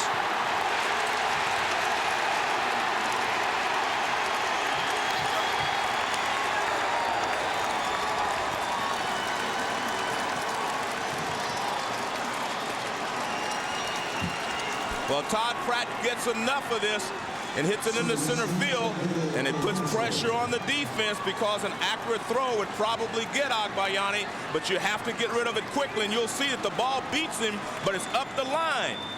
Nice attempt there by Myers to get out in front, catch it, and make the tag as Agbayani goes by, but no chance. This ball is shallow enough, and Andrew gets a good jump. His momentum is coming forward. See, if this ball is at the plate, they get him, but it's tough to throw a ball right on the numbers from 150 feet. Strike 1 to Alfonso. And here's Agbayani coming for the plate. And here's Myers going up, trying to get the ball and make the tag at the same time, not able to do so. And Agbayani puts the Mets ahead. Good job by Moore to go down to second base. And now he breaks for third, and Myers can't handle the pitch. Mora steals it. How good is this guy, Mora? I mean, he is good.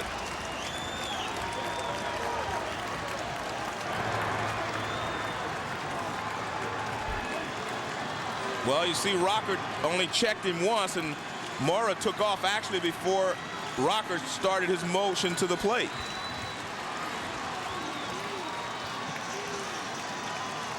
Who has it been in this inning? Agbayani, Mora, Pratt.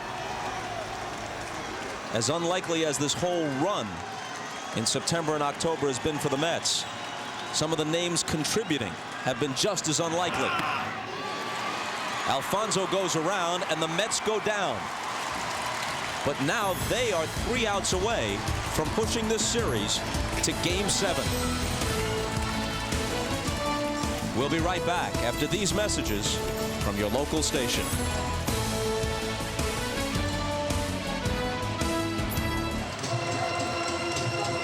Good job by Jones. I'm still surprised that he took the 3-1 fastball, but he was trying to get on base, and he does the job. If there's a Game 7, you wonder how much either of those guys would have left. Myers takes strike 1.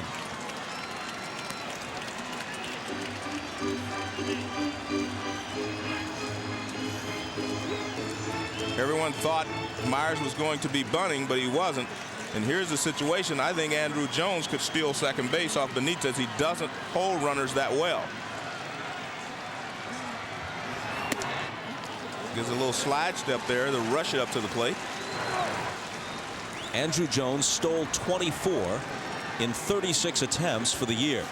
A ball and a strike to Myers, who hit .265 with 5 home runs between the Padres and the Braves this year.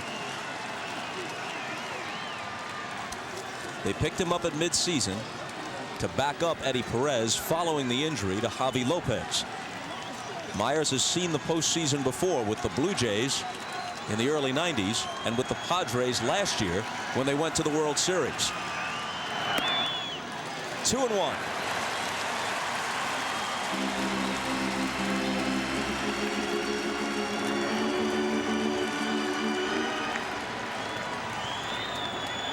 Nothing doing in the Met bullpen.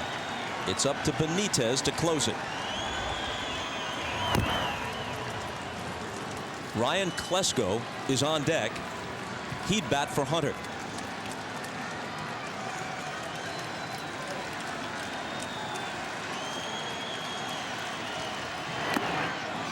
Two and two. And with your team trailing by a run, a lot of people are going to wonder why Bobby didn't bunt or try to sacrifice over to second base Andrew Jones, or he's got to either steal it if he doesn't bunt him over. Since he hasn't bunted him over, I think Andrew has to steal second base. Not going. Hit in the air to left center field. Agbayani has it lined up.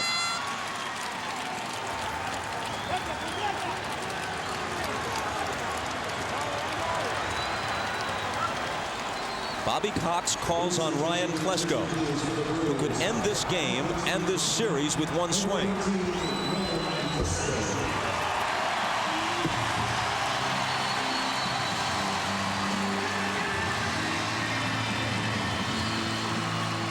Interesting matchup here. Klesko has a little longer swing.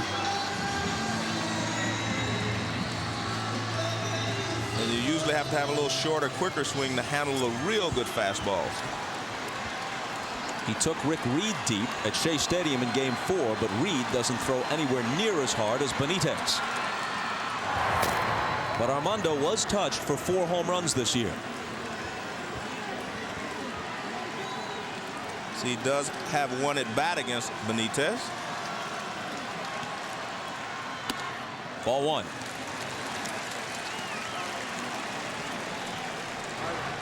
This is Benitez's second inning of work, and that last fastball he threw didn't look like the same fastballs that he was throwing in the last inning.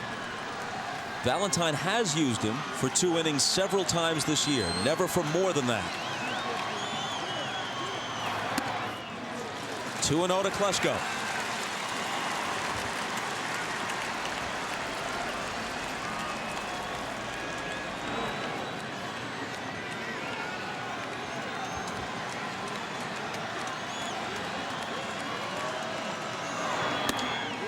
Three and nothing.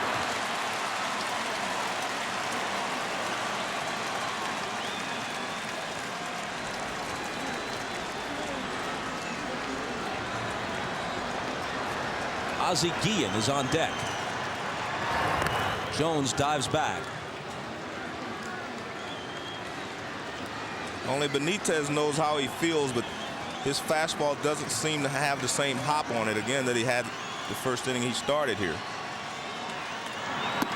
Klesko takes a strike. Walt Weiss is scheduled to hit next, but if you'll recall, over the weekend at Shea, Ozzie Guillen had a good at-bat against Benitez.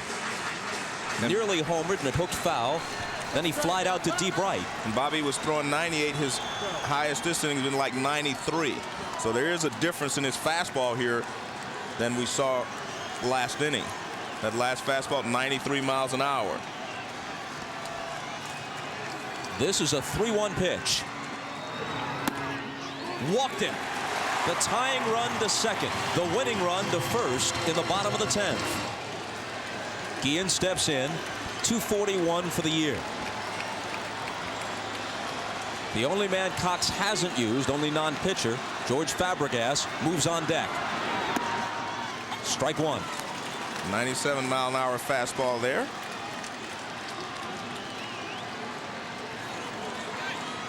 So Cox is about to use his third catcher as a pinch hitter, and then his bench will be empty except for pitchers. Guillen asks for time.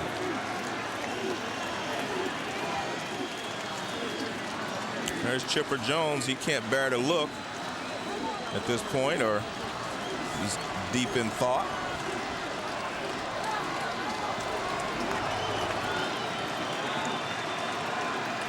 Andrew Jones at second. Klesko away from first, and the 0-1 pitch. Hit toward the hole and through. A base hit. Jones being waved home. Mora pegs it for third. And Klesko is out. Great play by Mora. Like I said, how good is this guy?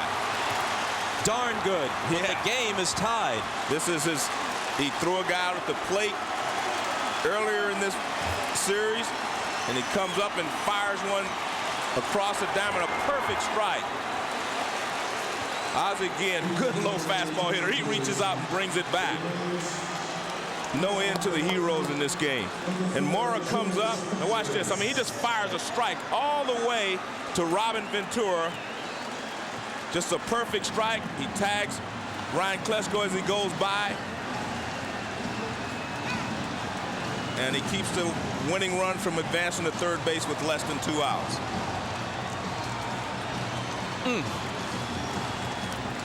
But each closer, heretofore close to invincible, has given up a run.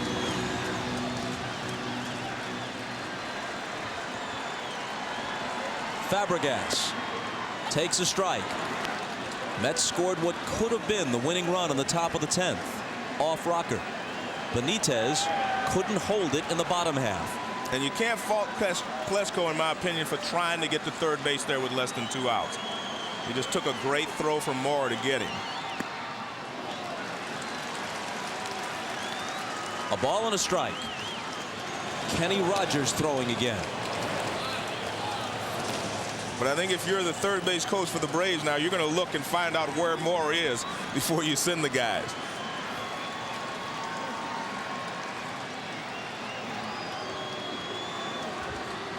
Prior to this 10th inning, neither Rocker nor Benitez had allowed an earned run this postseason.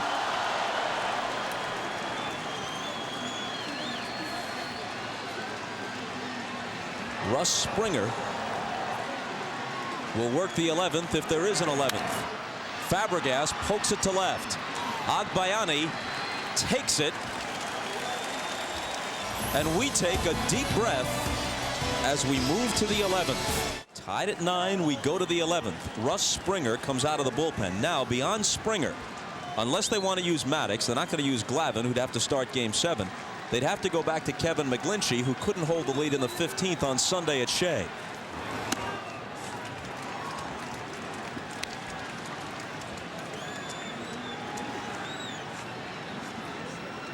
Springer was 2-1 for the year. Those are his postseason numbers. For the season, his ERA was 3.42. He falls behind 2-0. Olerud is 2 for 5. He has a couple of singles. Maddox stirring again in the Atlanta pen. And Mike Piazza's out of the middle of this Mets lineup. He would be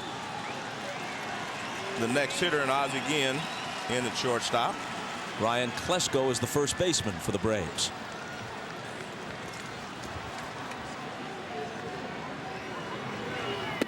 A strike to Olerud.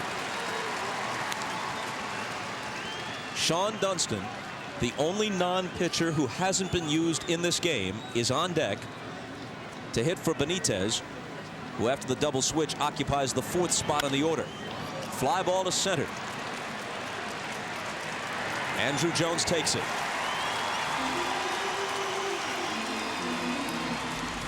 So now Sean Dunston, he was tenacious at bat in Game 5, which involved a half dozen foul balls after the count went full, and then eventually resulted in a single up the middle to start the inning, which was concluded by Ventura's single over the fence, I guess, for lack of a better description, and set us back here to Atlanta for Game 6. Dunston comes on to pinch hit.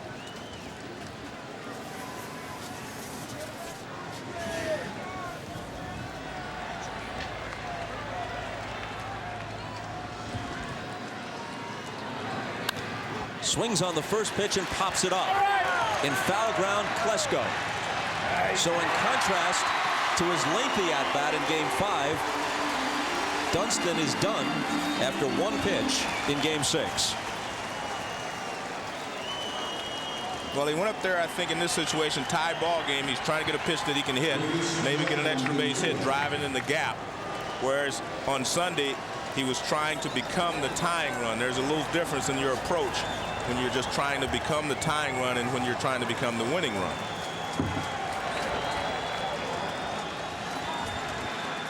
And here's Ventura.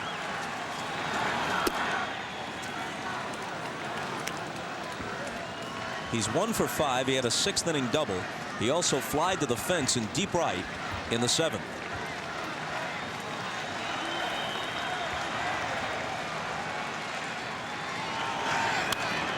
Out of play.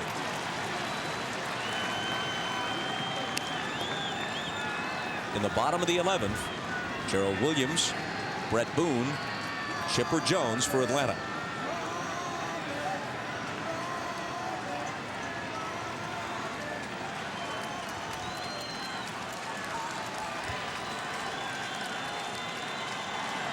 The 1-1 pitch.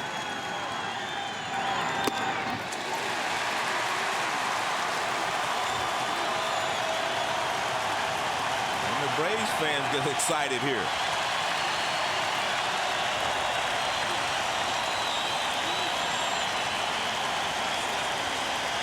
Looking around the park, few if any have left. The 1-2. 2-2.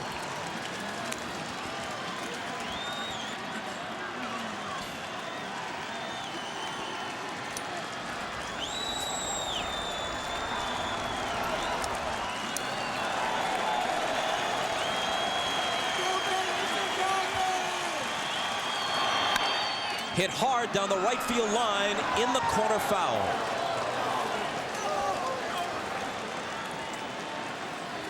Ventura just a bit out in front. It was a high fastball, may have been out of the strike zone, but he's able to get on top of it, and he rips it, but hands a little bit too far out front. And Klesko helping the umpires out with the call. Brian Jordan and Klesko both helping him out.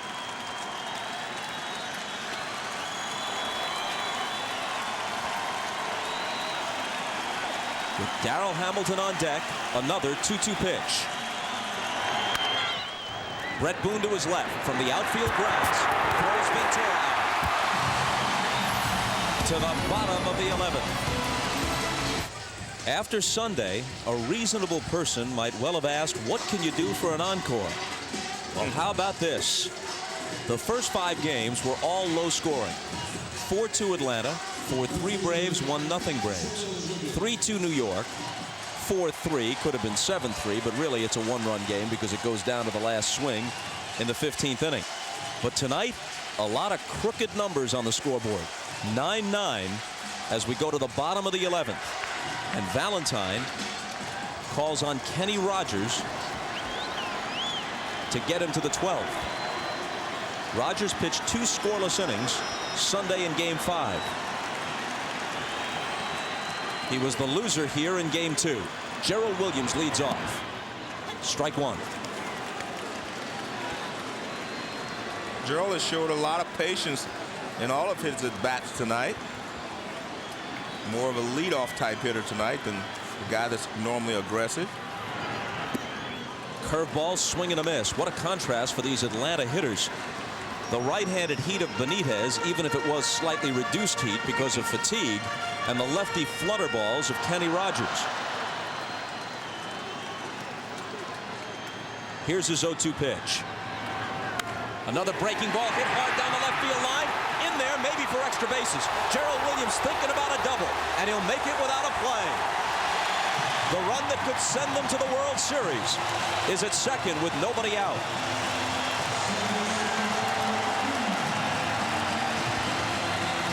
Well, he threw him 2 good breaking balls. Now watch, this one hangs. It's a hanging breaking ball right there in the middle of the plate, belt high, and Gerald puts a line drive swing on it and pulls it down into the corner. First 2 curveballs were beautiful, down around the ankles almost. This one hangs and he finds the left field corner. John Smoltz, Howard Battle excited. And now Robin Ventura trots to the mound from third base. Chipper Jones is on deck. No matter how they play this, Chipper Jones is not going to bat in this inning. Normally, Bob, in this situation, you would walk Boone so you'd have a force out at third base, just in case, but you're not going to do that to pitch to Chipper Jones. Dotel starts to throw in the bullpen.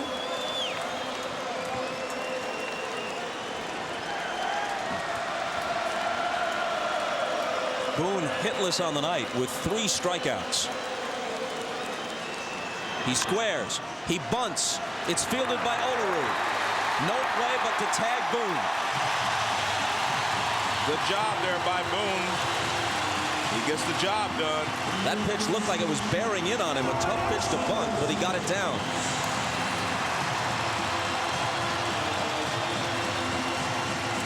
Fastball in, and it's up.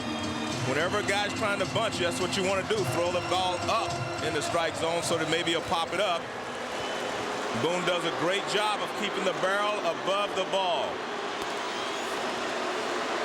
And naturally, you're going to walk Chipper Jones, and then you're going to walk Brian Jordan.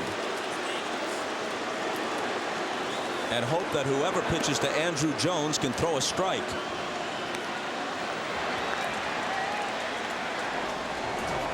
And there you see Don Baylor talking to Andrew Jones because he knows that he's going to be the guy on the spot for the Braves here.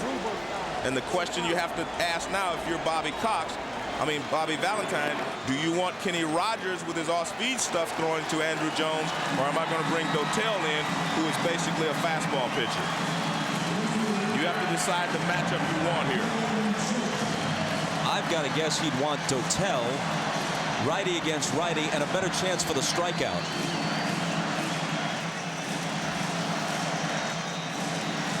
This time it's Valentine, not Wallace, who goes to the mound. Well, this is interesting. He goes to the mound before they walk Brian Jordan.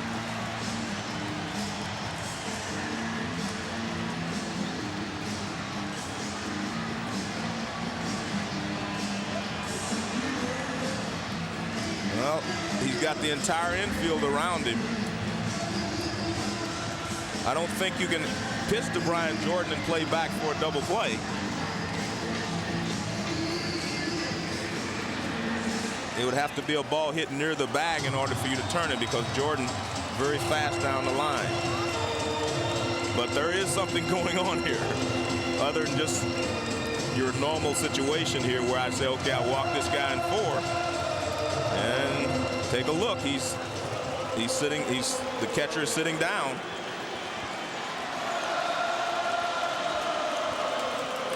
Surprising, to put it mildly. Jordan stands in, and they pitch out. They may wind up walking him.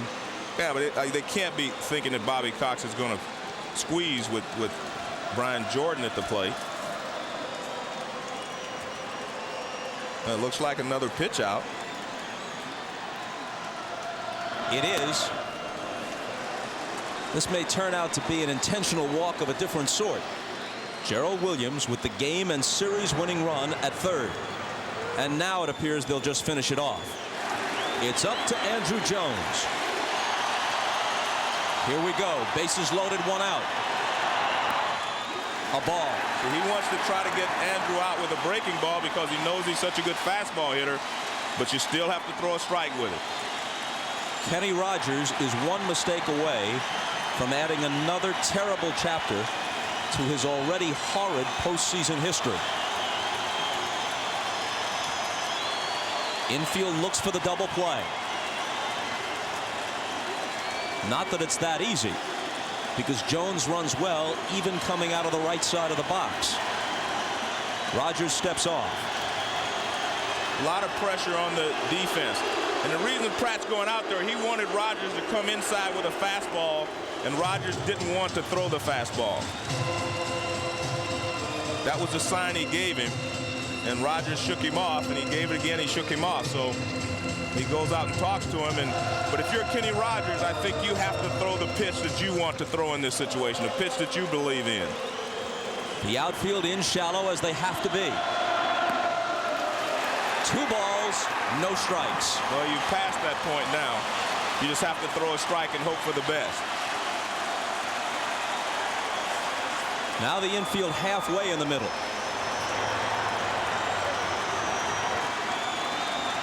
And the 2-0 pitch. Tapper, rolling foul.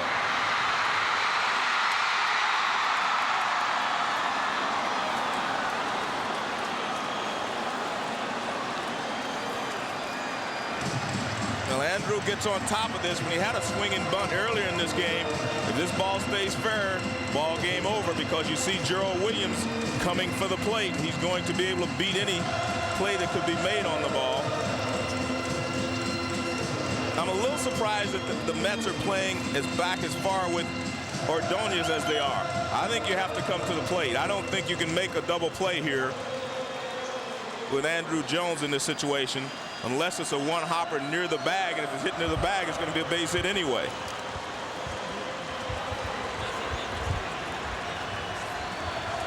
Gerald Williams, who doubled to open the inning. Lacing up at third. Andrew, the chant now from the crowd at Turner Field.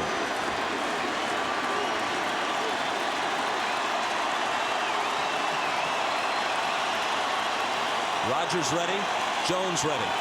The 2-1 pitch. 3 balls and a strike.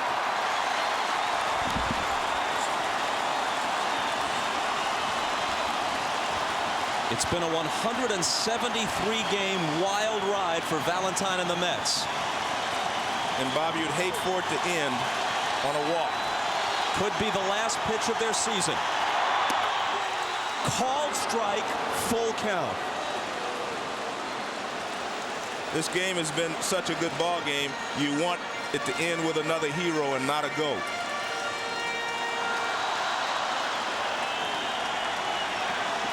The 3-2 pitch. Bring on the Yankees.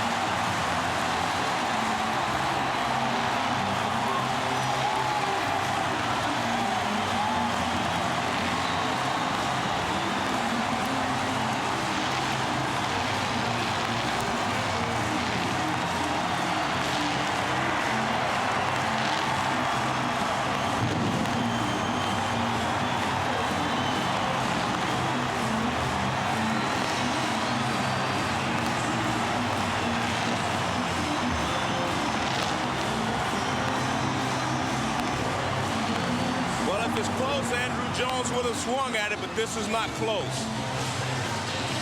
This is ball 4, ball game over. This might be the most memorable 10-9 game since Bill Mazeroski's homer beat the Yankees in Game 7 of the 1960 World Series. It sends the Braves to the World Series for the 5th time in this decade. And the Braves, who had squandered 5-0 and 7-3 leads, eventually emerged with the victory over a Met team that simply would not quit. Seldom has a losing team in a playoff series emerged with such enhanced regard as have the Mets. They have made fans, not just in New York, but all around the country with the wild ride they took us all through in late September and October. And there's no doubt, I mean, this Mets team just would not die. I mean, they came from behind this whole series, and I just take my hats off to them and say that they played a great series, but, you know, I think history caught up with them today, Bob.